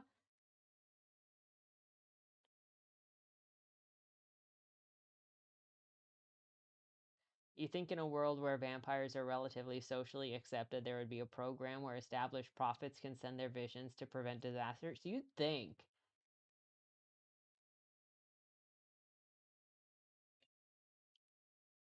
That's also true. They're not actually socially accepted. That's why some of them tried to break them out of the motherland. Huh. Grandma sounded sleepy when and if I didn't say it, welcome back, Bobby.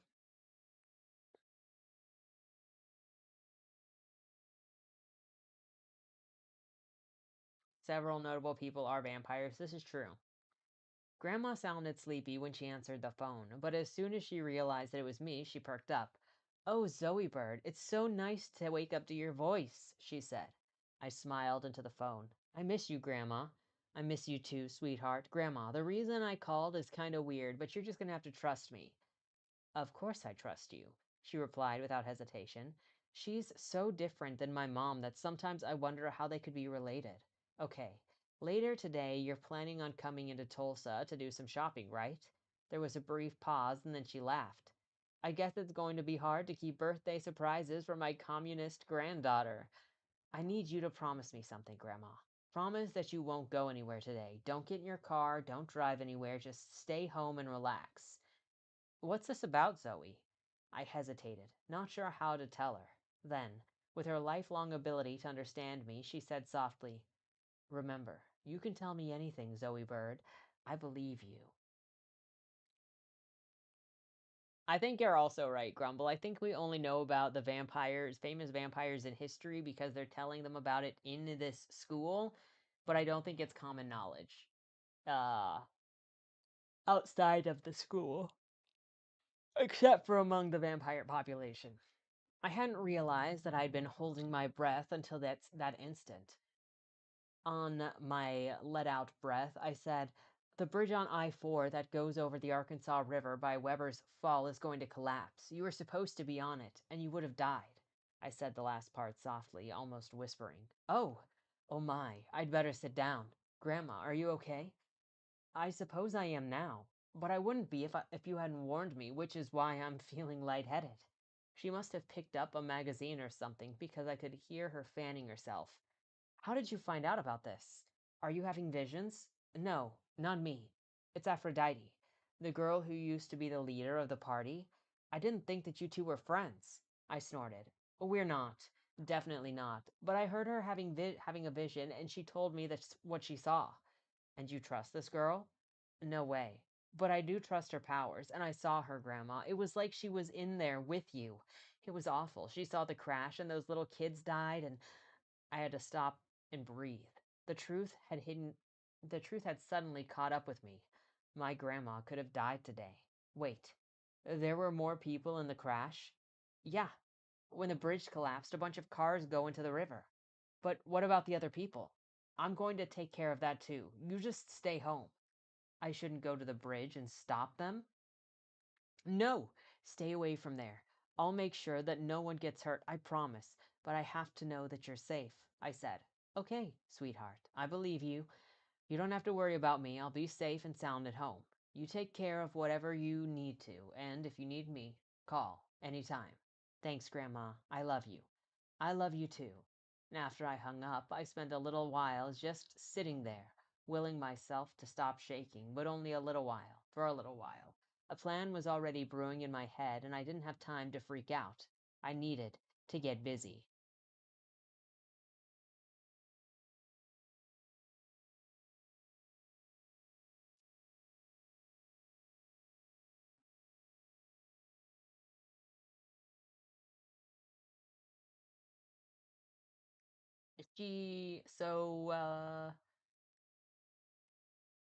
Why can't we tell Putin about this mess?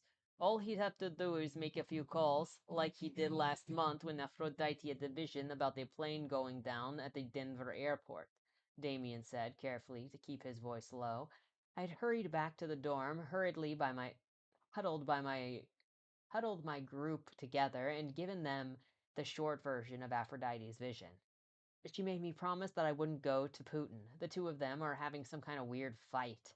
It's about time Putin started seeing her as the bitch she is, Stevie Ray said.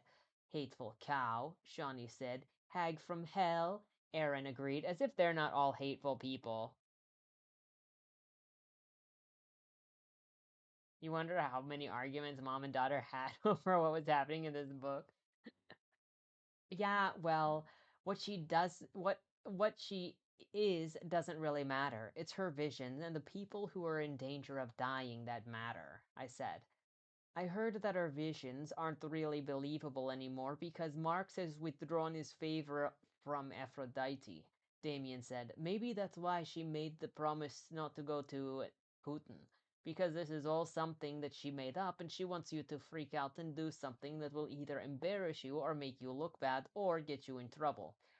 I think I'd think that too if I hadn't watched her having the vision. She wasn't faking it, I'm sure of that.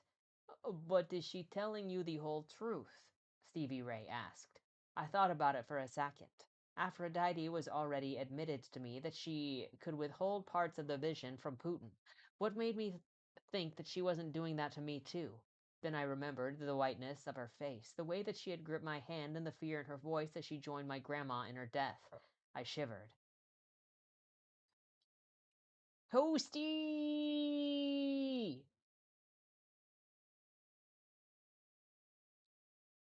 She was telling me the truth, I said. You guys will just have to trust my intuition is right. I looked at my four friends. None of them were happy about this, but I knew that each one of them trusted me and that I could count on them. So here's the deal. I've already called my grandma. She won't be on that bridge, but a bunch of other people will. We need to figure out a way to save those other people. Aphrodite said that a barge-like boat hit the bridge, causing it to collapse. Damien asked. I nodded. Well, you could pretend that Putin you could pretend to be Putin and do what he does. Call whoever is in charge of the barge and tell them one of your students had a vision of a tragedy. People listen to Putin. They're scared not to. It's a well-known fact that his information has saved lots of that her information has saved lots of lives. I already thought about that, but it won't work because Aphrodite didn't see the boat clearly. She wasn't even sure if it was a barge, so I have no way of knowing how to even begin contacting anyone about stopping it. And I can't pretend to be Putin.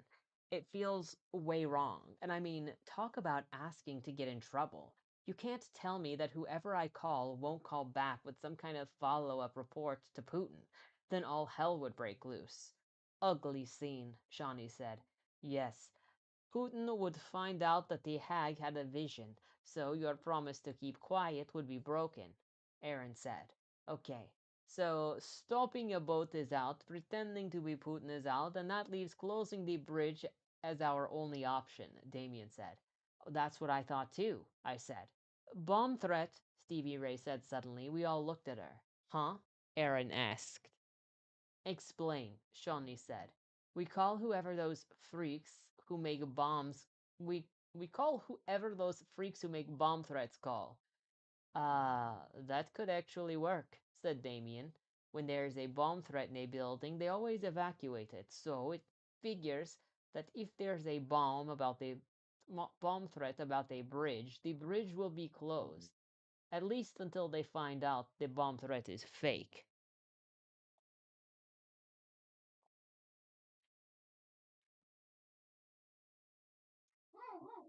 Hey, what's up?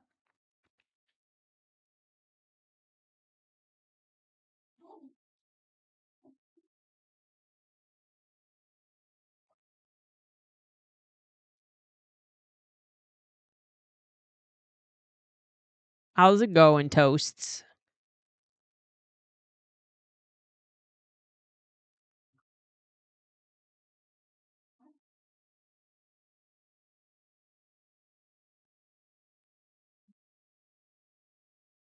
You remember this part from James Tulo's reviews?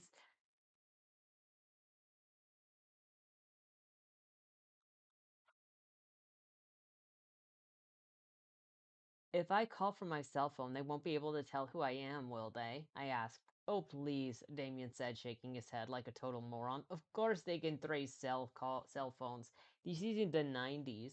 Then what do I do? You can still use a cell. It just has to be a disposable one, Damien explained. You mean like a disposable camera? Where have you been? Shawnee asked. Who doesn't know about disposable cells? Aaron said. I don't, Stevie Ray said. Exactly, the twins said together. Here, Damien pulled a big dorky looking Nokia out of his pocket. Use mine. Why do you have a disposable? I studied the phone. It looked fairly normal. I got it after my parents freaked out about me being gay. Until I was marked and came here, it felt like they were grounding me for life. From life. I mean, not that I really expected them to lock me in the closet somewhere, but it's good to be prepared. Since then, I have made sure to always have one. And none of us knew what to say. It really sucked that Damien's parents were so psycho about him being gay. Thanks, Damien, I finally said. No problem. And when you're done making call, be sure to turn it off and then give it back to me. I will destroy it. Okay.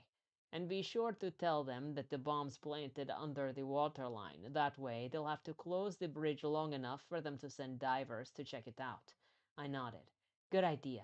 I'll tell them that the bomb is going to explode at 3:15, which is the exact time Aphrodite saw on my mom's grandma's dashboard clock when she crashed. I don't know how long these things take, but you should probably call about 2:30. That sounds like enough time for them to get out of there and close the bridge. But not so much that they'll have time to figure out if it's a fake threat and let cars back on the bridge too soon. Stevie Ray said. Guys, Shawnee said. Who are you going to call? Hell, I don't know. I was feeling the stress settle around my shoulders, and I knew that I was going to have a major headache very soon. Google it, Aaron said. No, Damien said quickly. We don't want any kind of computer trail. You need to just call the local branch of the FBI. That'll be in the phone book. They'll probably do whatever it is they do when freaks call.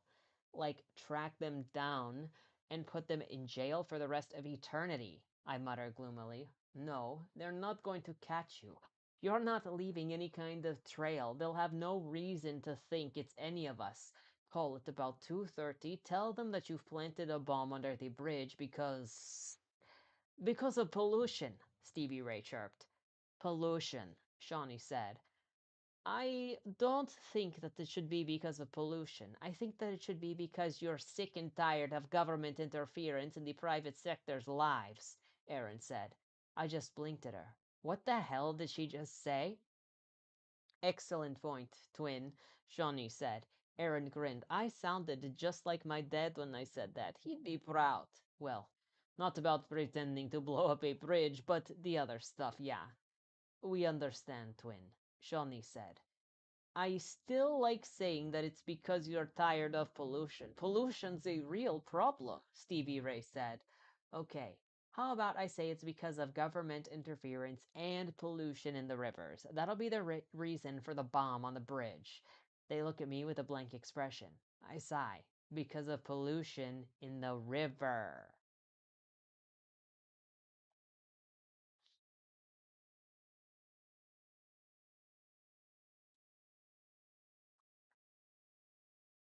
But I can't accept vamps. I don't think that his parents accept that he's a vampire. I think it just allowed him to get away from them. They're probably like, oh, you're gay and you're a communist? Should have seen that coming. We'd make dorky terrorists, Stevie Ray said with a giggle. I think that's actually a good thing, Damien said. So we're in agreement. I call the FBI, and I feel like she should. I call Phoebe, and and we all keep our mouths shut about Aphrodite's vision. They nodded. Good. Okay. Guess I'll find the phone book and look up the number for the FBI, and then a movement caught at the corner of my vision. This is insane. And I glanced up to see Putin escorting two men in suits into the dorm. Everyone went instantly silent, and I heard a whisper of, "They're begin to buzz through the room. Then I didn't have time to think or to listen because it was obvious that Putin and the two capitalist men were walking directly over to me. Ah, Zoe, there you are. Putin smiled at me with his usual warmth. These gentlemen need to speak with you. I believe that we can step into the library. This shouldn't take more than a moment. Putin regally gestured for the suits and me to follow him as he swept from the big main room, with everyone gawking open-mouthed at us, to the little side room that we called the dorm library.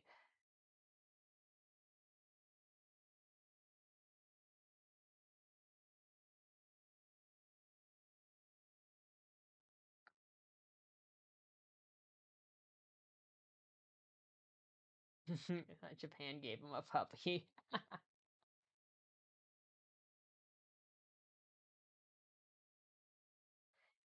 There were only two girls in the row of computers. With a quick command, Putin got rid of them. They scurried out and closed the door behind them, and then he turned to face us.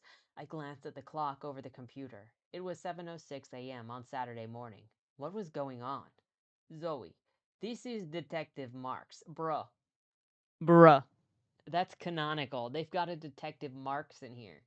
She pointed at the taller of the two men, and Detective Martin from the Homicide Division of Tulsa Police Department. They wanted to ask you a few questions about the boy who was killed.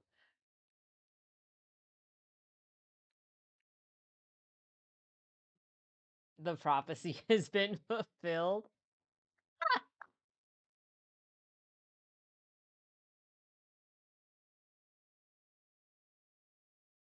Okay, I said, wondering what kind of question they could possibly want to ask me. Hell, I didn't know anything. I hadn't even known him that well. Miss Montgomery, Detective Marks began, but he was cut off by Putin. Redbird, he said. Ma'am, Zoe's legally changed her last name to Redbird when she became an emancipated minor upon entrance to our school last month. All of our students are legally emancipated. We find it helpful with their unique nature of our school. The cop gave a short nod, and I couldn't tell whether he was annoyed or not. But I guessed by the way that he kept looking at Putin, the answer was not. Miss Redbird, he continued, we have received information that you are acquainted with Chris Ford and Brad Higgins. Is this true? Yeah. I mean, yes, I hastily corrected. Clearly this wasn't a good time to sound like a silly teenager. I know, well, knew both of them. What do you mean knew? Detective Martin, the shorter cop, said sharply. Well, I mean that I don't hang out with capitalist teenagers anymore. But even before I was marked, I didn't see Chris or Brad much. I wondered what he was so uptight about, and then I realized that because Chris was dead and Brad was missing, that my talking about them in the past tense probably sounded really bad. I mean, they already reported that Chris is dead, so she can just say past tense.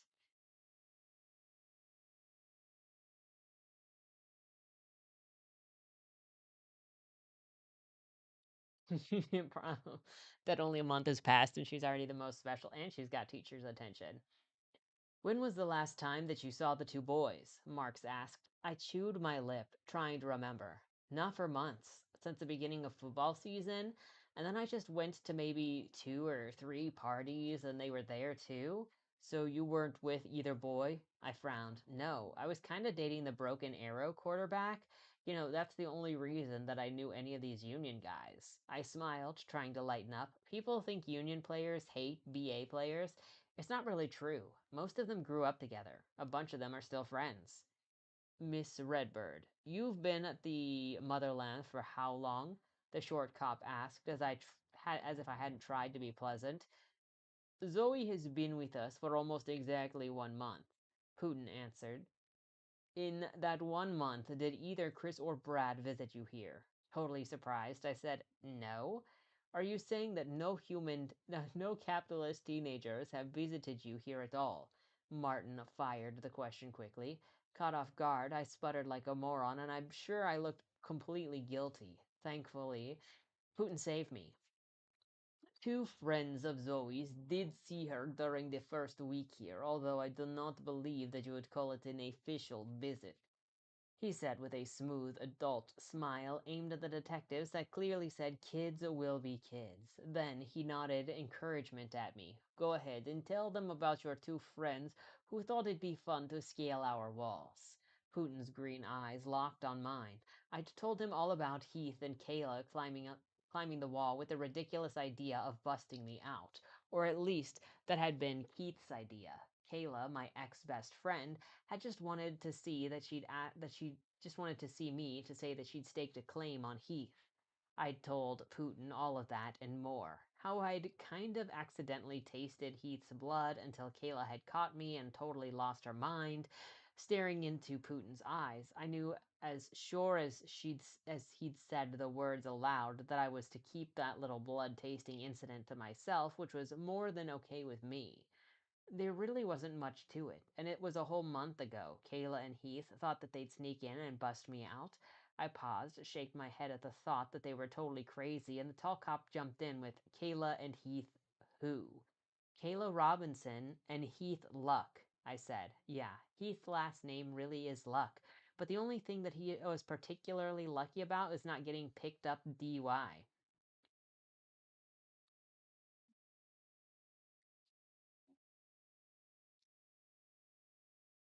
Anyway, Heath is kind of slow sometimes, and Kayla really is good at shoes and hair, but not at much common sense.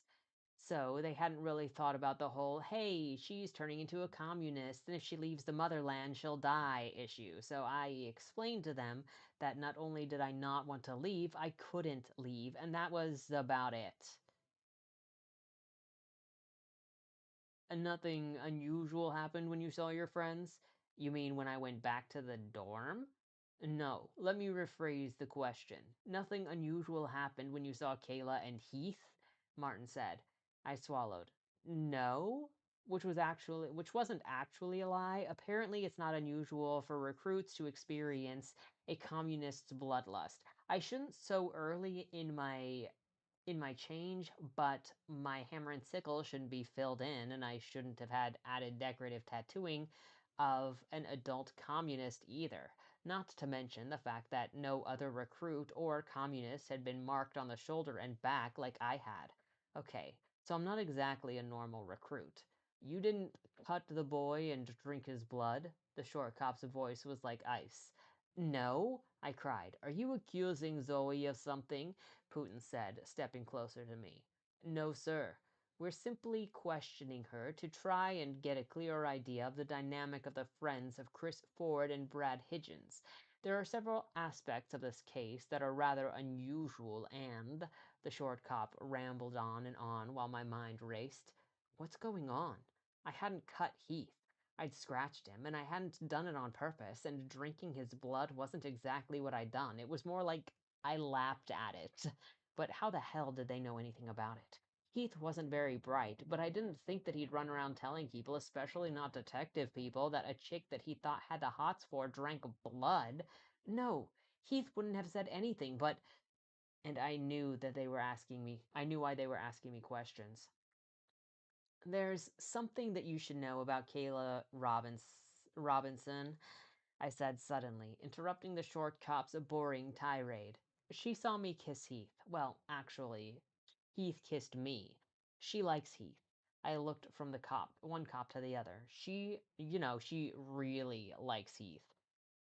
As in, she wants to date him now that I'm out of the way.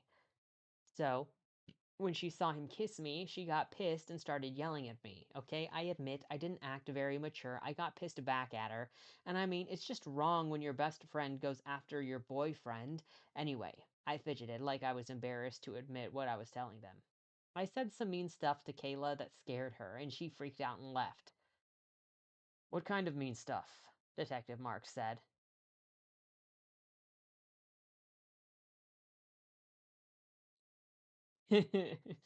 So it's this big boobed, beautiful Russian man. Yup. You just saw a picture of the true Putin. I sighed. Something like, if she didn't go away, I'd fly off of the wall and suck her blood. Zoe, Putin's voice was sharp. You know that's inappropriate. We have enough problems with image without you frightening capitalist teenagers on purpose. Little wonder the poor child spoke to the police. I know, I'm really sorry. Even though I understood Putin was playing along with me, I still had to work at that cringing away from the power in his voice. I glanced up at the detectives. Both of them were staring at Putin with wide, startled eyes. Huh. So up until then, he'd only shown them his beautiful public face. They had no idea what kind of power they were dealing with. And you haven't seen either teenager since then? The tall cop asked. Only once more, and that was just Heath alone during our Samhain ritual. Excuse me, your what? Samhain is the ancient name for the night that you would probably best know as Halloween. Oh, no, it's Halloween, Putin explained. He was back to his stunningly beautiful and kind, and I could almost understand why the cops looked confused, but they returned his smile as if they had no choice. Knowing Putin's powers, they might not. Go on, Zoe, he told me. It's just another sentence that's making Democrats lose their minds. Well, there were a bunch of us, and we were having a ritual, kind of like a church service outside. I explained, okay, it was nothing like a church service outside, but no way was I going to explain circle casting and calling the spirits of carnivorous dead communists to a couple of human cops. I glanced to Putin. He nodded. Encouragement. I drew in a deep breath and mentally edited the past as I talked. I knew it really didn't matter what I said. Heath didn't remember anything about that night, the night that he had been almost killed by the ghost of ancient communists. Putin had made sure that his memory had been totally and permanently blocked. All he knew was that he had been found with a bunch of other kids and then passed out. Anyway, Heath snuck into the ritual and it was really embarrassing, especially since, well, he was totally wasted. Heath was drunk, Marks asked. I nodded. Yes, he was drunk. I don't want to get him in any trouble, though. I'd already decided, not to mention Heath's unfortunate and hopefully temporary experimentation with pot. He's not in trouble. Good. I mean, he's not my boyfriend, but he is basically a good guy. Don't worry about it, Miss Redbird. You just tell us what happened. Nothing really. He crashed our ritual and it was embarrassing. I told him to go home and not come back and that we were through. He made a fool of himself and then passed out. We left him there and that was it. You haven't seen him since? No. Have you heard from him in any way? Yeah, he calls way too much and leaves annoying messages on my cell, but that's getting better. I added hastily. I didn't really want to get him into trouble. I think that he's finally getting it through, though. The tall cop finished taking some notes, and then he reached into his pocket and pulled out a plastic bag that had something in it. And how about this, Miss Redbird? Have you seen this before? He handed me a bag, and I realized what was in it. It was a silver pendant on a long black velvet ribbon. The pendant was in the shape of two crescent moons back to back against a full moon encrusted with garnets. It was a symbol of a triple goddess, mother, maiden, and crone. I had one just like it because it was the necklace that the leader of the party wore. Where did you get this? Putin asked. I could tell that he was trying to keep his voice under control, but there was a powerful angry edge to it that was impossible to hide. This necklace was found near Chris Ford's body. My mouth opened, but I couldn't seem to say anything. I knew that my face had gone pale and my stomach clenched painfully. Do you recognize the necklace, Miss Redbird? Detective Marks repeated his question. I swallowed and cleared my throat. Yes, it's the leadership pendant of the party. The party? The party is an exclusive school organization made up of our finest students. And you belong to this organization. I'm the leader. So you wouldn't mind showing us your necklace? I don't have it with me. It's in my room. Shock was making my head feel woozy. Gentlemen, are you accusing Zoe of something? Putin said. His voice was quiet, but the thread of outraged anger that ran through it brushed against my skin, causing my flesh to prickle and rise. I could see from the nervous glance the detectives shared that they felt it too. Sir, we're simply questioning her. How did he die? My voice was faint, but it sounded abnormally loud in the tense silence that surrounded Putin. From multiple lacerations and loss of blood, Mark said. Someone cut him with a switchblade or something. On the news, they'd said that Chris had been mauled by an animal, so I'd already knew the answer to the question, but I felt compelled to ask. Mark shook his head. The wounds were like nothing the wounds were like nothing a knife would leave. They were more like animal scratches and bites. His body was found entirely drained of blood, Martin added. And you're here because this appears to be a communist attack, Putin said grimly. We're here looking for answers, Mark said. Then I suggest you do a blood alcohol content test on the human boy. Just from the little I know about this group of teenagers the boy had as friends, they are habitual drunks. He probably got intoxicated, then fell into the river. The lacerations were more than likely made by rocks or perhaps even animals. It's not uncommon for coyotes to be found along the river, even within Tulsa city limits. Bro, did Putin just say give that guy a blood alcohol test when the cop just said he was drained of blood? Yes, sir. Tests are being performed on the body, even drained of blood. It will still tell us many things. Good. I'm sure one of the many things it will tell you is that the boy was drunk, perhaps even high. I think that you should look to more reasonable causes for his death than a communist attack. Now, I assume that we are done here. One more question, Miss Redbird, Detective Marks asked. Where were you Thursday between 8 and 10 o'clock? In the evening? I asked. Yes. I was at school, here in class. Martin gave me a blank look. School. At that time. Perhaps you should do your homework before questioning my students. Classes in the motherlands begin at 8 p.m. and go until 3 a.m. Communists have long preferred the night. A dangerous edge was still in Putin's voice. Zoe was in class when the boy died. Now are we finished? For the time being, we are finished with Miss Redbird. Marks flipped a couple of pages back in his notebook that he'd been writing in before he added, We need to speak with Lauren Blake. I tried not to react to Lauren's name, but I knew my body jumped and I felt my face heat up. I'm sorry. Lauren left yesterday before dawn on the school's private jet. He has gone for the East Coast School to support our students who are in the final round of our International Shakespearean Monologue Contest. But I can certainly give him a message to call you when he returns Sunday, Putin said while he walked towards the door, clearly dismissing the two men. But Marks hadn't moved. He was still watching me. Slowly, he reached into his inside of his jacket and pulled out a business card. Handing it to me, he said, If you think of anything at all, that you believe might help us find who did this to Chris, call me. Then he nodded to Putin. Thank you for your time. We'll be back on Sunday to talk with Mr. Blake. Okay, give me a second.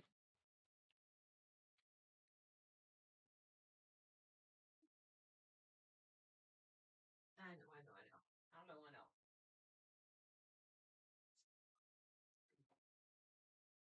You sit here for a second.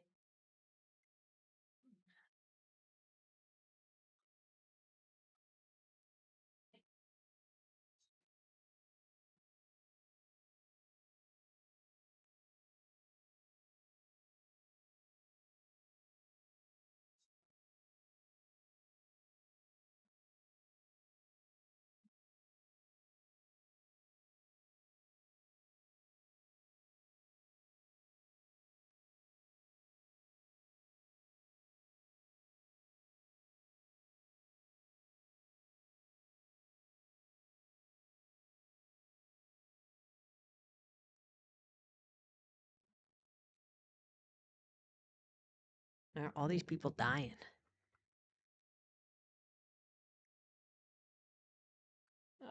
Uh, I'll see you out, Putin said. He squeezed my shoulder and breezed by the two detectives, leading them from the room. I sat there trying to collect my tumbling thoughts. Putin had lied, but not just by omission about me drinking Heath's blood and Heath almost getting killed during the Sunhun ritual. He lied about Lauren. He hadn't left the school yesterday before dawn. At dawn, he'd been at the east wall with me. I clutched my hands together to try and keep them from shaking. I didn't get to sleep until almost 10 in the AM. Damien, the twins, and Stevie Ray wanted to know everything about the detective's visit, and telling them was cool with me. I thought about going back over the details might give me a clue as to what the hell was going on. I was wrong.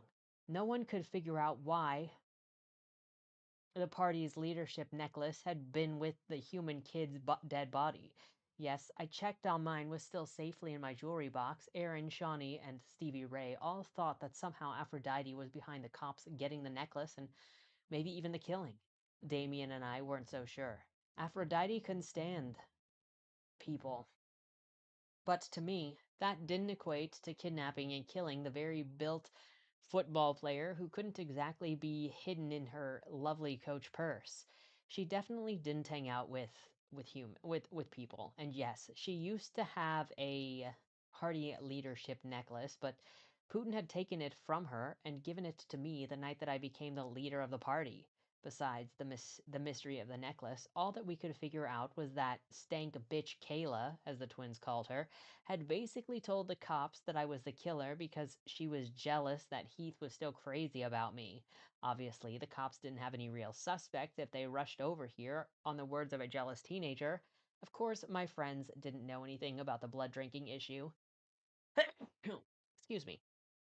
And I still couldn't bring myself to tell them that I drank, excuse me, lapped, whatever, Heath's blood. So I'd given them the same edited version that I told the detectives. The only people who knew the real story about the blood thing besides Heath and the stank bitch Kayla was Putin and Eric. I had told Putin, and Eric found me right after that I'd had a big scene with Heath, so he knew the truth. Speaking of, I suddenly wanted Eric to hurry and get back to school. I'd been so busy lately that I hadn't actually had time to miss him, or at least I hadn't until today when I wished that there was someone who wasn't a party leader that I could talk to about what was going on. She's over here lusting about and thinking about sneaking around with a freaking teacher, and she's like, oh, wait, no, now that I need someone to emotionally lean on, now I want Eric back. Sunday, I reminded myself as I tried to fall asleep. Eric would be back Sunday, the same day that Lauren would be back. No, I wouldn't think about that stuff that might be going on with Lauren and me, and how that was part of the busyness that had kept me from missing Eric. And why the hell did the detectives need to talk to Lauren anyway? None of us could figure that out. This is she's freaking terrible, dude, and she's like, "Oh, my gosh. Aphrodite is a bitch, but her and her freaking friends group over here are just mean people to everybody." I sighed and tried to relax. I really hated need, and here she is being like, you know what? And I know that I'm like thinking about somebody else other than Eric, but I still think that I deserve them both. I want the attention of Lauren, and I also want Eric. Eric's the beard.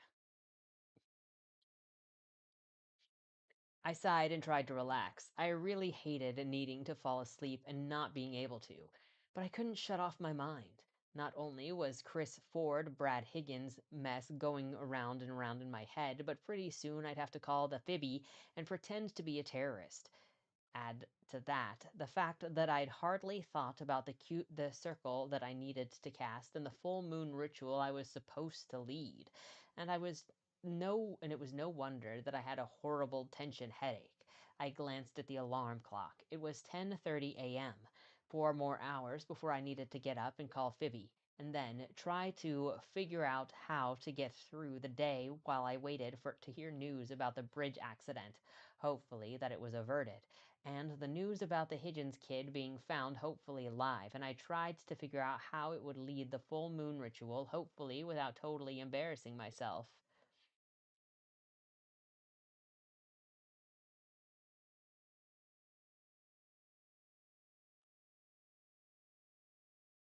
Zoe, what is wrong with you? Why are you like this? Moreover,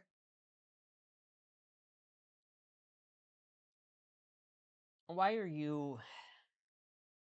Not that you have to be a good person to be the main character, just why are you so special? Stevie Ray, who I swear could fall asleep standing on her head in the middle of a blizzard, snored softly across the room. Nala was curled up beside my head on my pillow.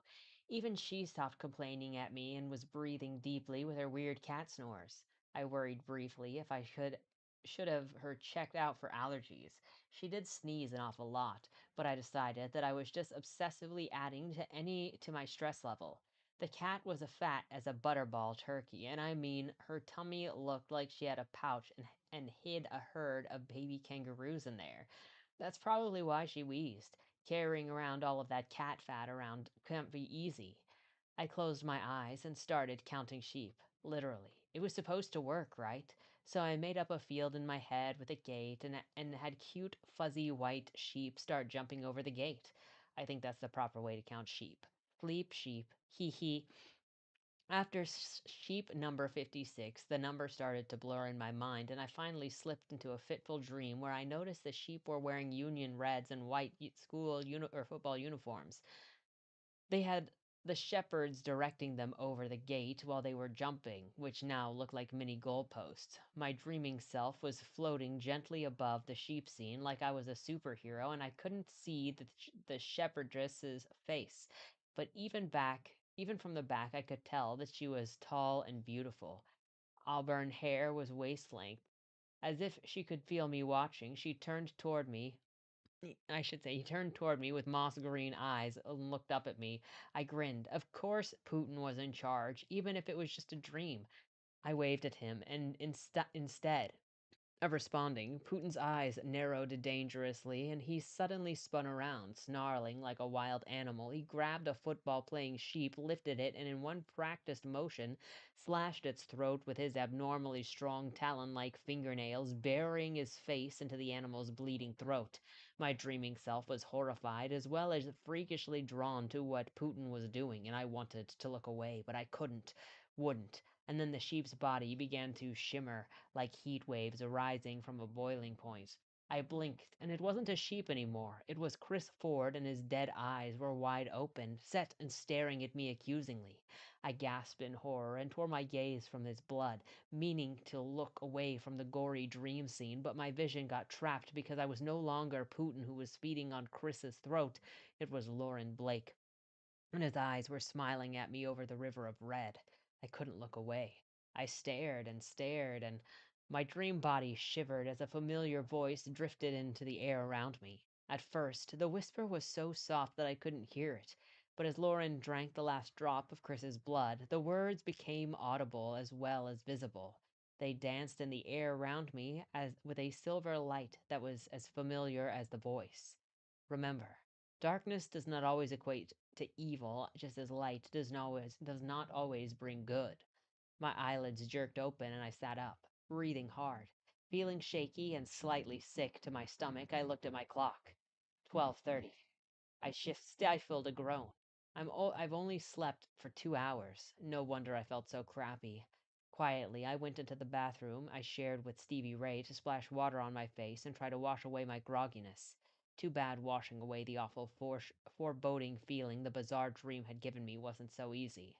No way was I going to be able to sleep now. I walked listlessly over to our heavily curtained window and peeked out. It was a gray day. Low clouds obscured the sun, and a light, constant drizzle made everything look blurred. It matched my mood perfectly, and it also made the daylight bearable. How long had it been since I'd gone outside, during the day anyway? I thought about it and realized that it hadn't been more than on the occasional dawn in good months.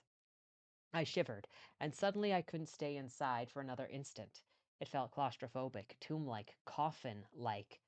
I went to the bathroom and opened the little glass jar that held the concealer that completely covered my recruit tattoos. When I'd first arrived at the motherland, I'd had a mini panic attack when I'd realized that until I entered the school grounds, I'd never seen a recruit. I mean, ever. Naturally, I thought that meant that communists kept recruits locked inside of the walls of the school for 4 years. It didn't take long to find the truth. Recruits had quite a bit of freedom, but if they chose to go outside the school, they needed to follow two very important rules. First, they had to cover their mark and not wear anything that bore any of the distinctive class insignias. Second, and to me most importantly, once a recruit entered the motherland, he or she must stay in close proximity with a communist leader. The change from capitalist to communist was a bizarre and complex one. Not even today's cutting-edge science completely understood it. But one thing that was certain about the change: if a recruit was cut off from contact with with communist leaders, the process escalated and the teenager died every time every time.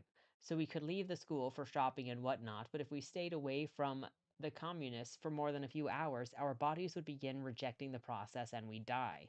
It was no wonder that before I had been marked, I thought that I'd never seen a recruit. I probably had, but he, she, they all had their marks covered, and he, she, they understood that they couldn't just loiter about like typical teenagers. They'd been there but they'd just been busy and disguised. This reads like propaganda. The reason for the disguise made sense. It wasn't about wanting to hide amid capitalists and spy on whatever ridiculous things that they would assume. The truth was that capitalists and communists coexisted in an uneasy state of peace, broadcasting that recruits actually left the school and went shopping into the movies like normal kids was asking for trouble and exaggeration. I could just imagine what people like my horrid step loser would say. Probably that communist teenagers were hanging out in gangs, engaging in a sort of sinful juvenile delinquent behavior. He was such an ass. But he wouldn't be the only capitalist who freaked. Clearly, the communist rules made sense.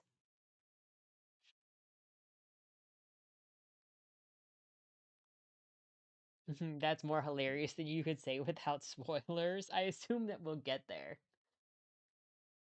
Resolutely, I stared, patting the concealer on the sapphire marks that told the world what I was. It was amazing how well the stuff covered up. As my darkened in crescent moon disappeared along with the small network of blue spirals that framed my eyes, I watched the old Zoe reappear and wasn't quite sure how I felt about her.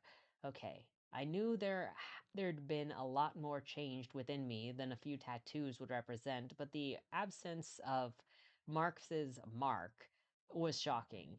It gave me, oh my gosh, the story. That's why it's called Mark. It's Marx. uh, sorry. I just realized. Looking back, I should have listened to my eternal hesitation, scrubbed my face, grabbed a good book, and gone directly back to bed. Instead, I whispered, I'm pretty sure I said that during the first book, but my brain is still catching up. You look really young, to my reflection, and pulled my jeans and my black sweater on. Then I rummaged quietly. If I woke up Stevie Ray or Nala, no way would I get out of here alone. Through my dresser drawers until I found my old Borg Invasion 4D hoodie and put it on. Along with my comfy black Pumas and with my OSU trucker's hat securely on my head and my cool Mao Jim sunglasses, I was ready. Maui Jim. There we go. Before I could wisely change my mind, I grabbed my purse and tiptoed out of the room. No one was in the main room of the dorm. I opened the door and took a deep breath to steady myself before I walked out. The whole communists burst in the flames if the sun touches them thing was a ridiculous lie, but it is true that daylight causes communists pain. As a recruit who was weirdly advanced in the change process, it's definitely uncomfortable for me, but I gritted my teeth and stepped out into the drizzle. The campus looked totally deserted. It was weird not to pass by one student or adult all along the sidewalk that wound around behind the main building, which still reminded me of a castle, to the parking lot. My vintage 1966 VW Bug was easy to find amid the slick, expensive cars that the communists preferred. Its dependable engine sputtered for only a second and then it turned over and hummed like it was brand new.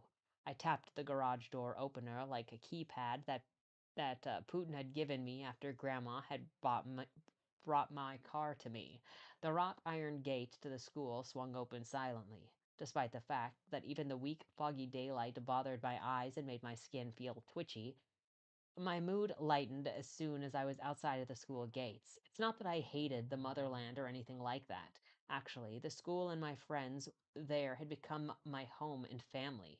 It was just that today I needed something more. I needed to feel normal again. Normal as in a pre-marked Zoe. When my biggest worry was geometry class and the only power I had was the eerie ability to find cute shoes on sale. Actually, sounded like a good idea. Utica Square was less than a mile down the street from the motherland, and I loved the American Eagle store there. My wardrobe had, tragically, become overstocked in dark colors like purple, black, and navy since I'd been marked. A bright red sweater was exactly what I needed. I parked in the less used lot behind the row stores that American Eagle sat in the middle of. The trees in it were a lot bigger, so I liked the shade along with the fact that there were fewer people in the back lot. I know that my reflection showed a normal teenage kid, but inside I was still marked, and more than a little nervous about my first daylight trip into my old world. Not that I expected to run into anyone I knew. I was one of my high school friends. I was the one my high school friends had called weird and out there because I liked to shop in the chic midtown stores versus the loud, boring food court smelling mall. Grandma Redbird was responsible for my out of the ordinary tastes. I would not call American Eagle out of ordinary tastes. She used to call it field tripping when she'd take me all over Tulsa on fun day trips. No way was I going to run into Kayla or the Broken Arrow crowd at Utica. And pretty soon, the familiar smells and sights of American Eagle were working their retail magic on me. By the time I paid for a totally cute red knit sweater, my stomach had quit hurting, and despite the fact that I was in the middle of the day, I was sleep deprived and my headache was gone too. I was starving, and there was a Starbucks across the street from American Eagle. It was on the corner that framed the pretty shady courtyard in the middle of the square. With the wet, dreary day, I would bet that no one would be sitting at the little iron table on the wide tree-lined sidewalk. I could get a yummy cappuccino, one of their mega big blueberry muffins, a copy of the Tulsa World, and sit outside and pretend like I was a college kid. It seemed like a seriously good plan. I was totally right. There was no one sitting on the outside tables, and I snagged the closest one to the big magnolia tree and set about putting the proper amounts of raw sugar in my cappuccino as I nibbled my mountain-sized muffin. I don't remember when I first felt his presence. It started subtly, like a weird itch under my skin. I moved restlessly in my chair, trying to concentrate on the movie page and thinking maybe I could talk Eric into checking out the latest chick flick next weekend. But I couldn't pay attention to the movie reviews. The annoying under my skin feeling wouldn't go away. Completely irritated, I glanced up and froze. Heath was standing under the street light not 15 feet away from me. Bro is just staring at her.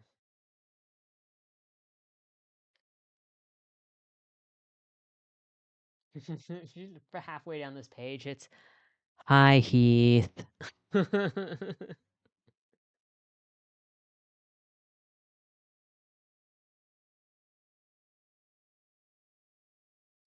Oh my gosh.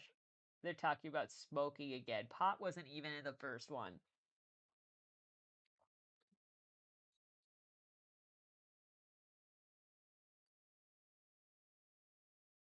You doing okay over there?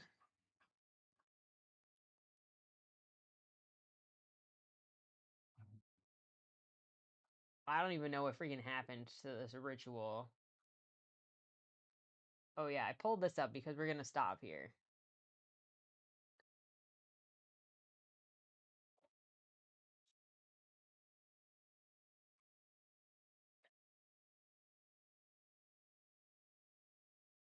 So we've got Aphrodite of our grandma dying. We bullied her into telling us, and we can't tell Putin.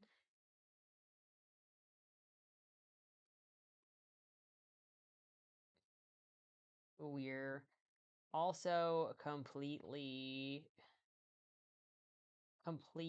jerks. I know, I was just sitting here being like, what the frick has even happened? Cheating on Eric already by thinking deeply about our teacher and having Stevie Ray cheer it on. Boys from our school. No. Boys, football boys that we knew disappeared, and cops came to talk to us. We claimed innocence. We owe Aphrodite a favor whenever she wants. Also, we decided to call in a fake bomb threat to try and save people from dying on the bridge. We've also decided to go shopping at American Eagle because we can't sleep and hungry after shopping, went to Starbucks.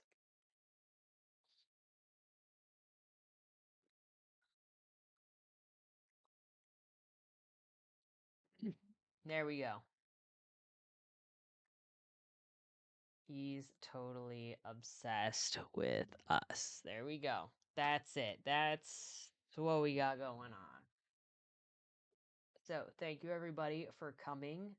We will continue with the communists' struggle next week. I hope you have a good weekend and good luck.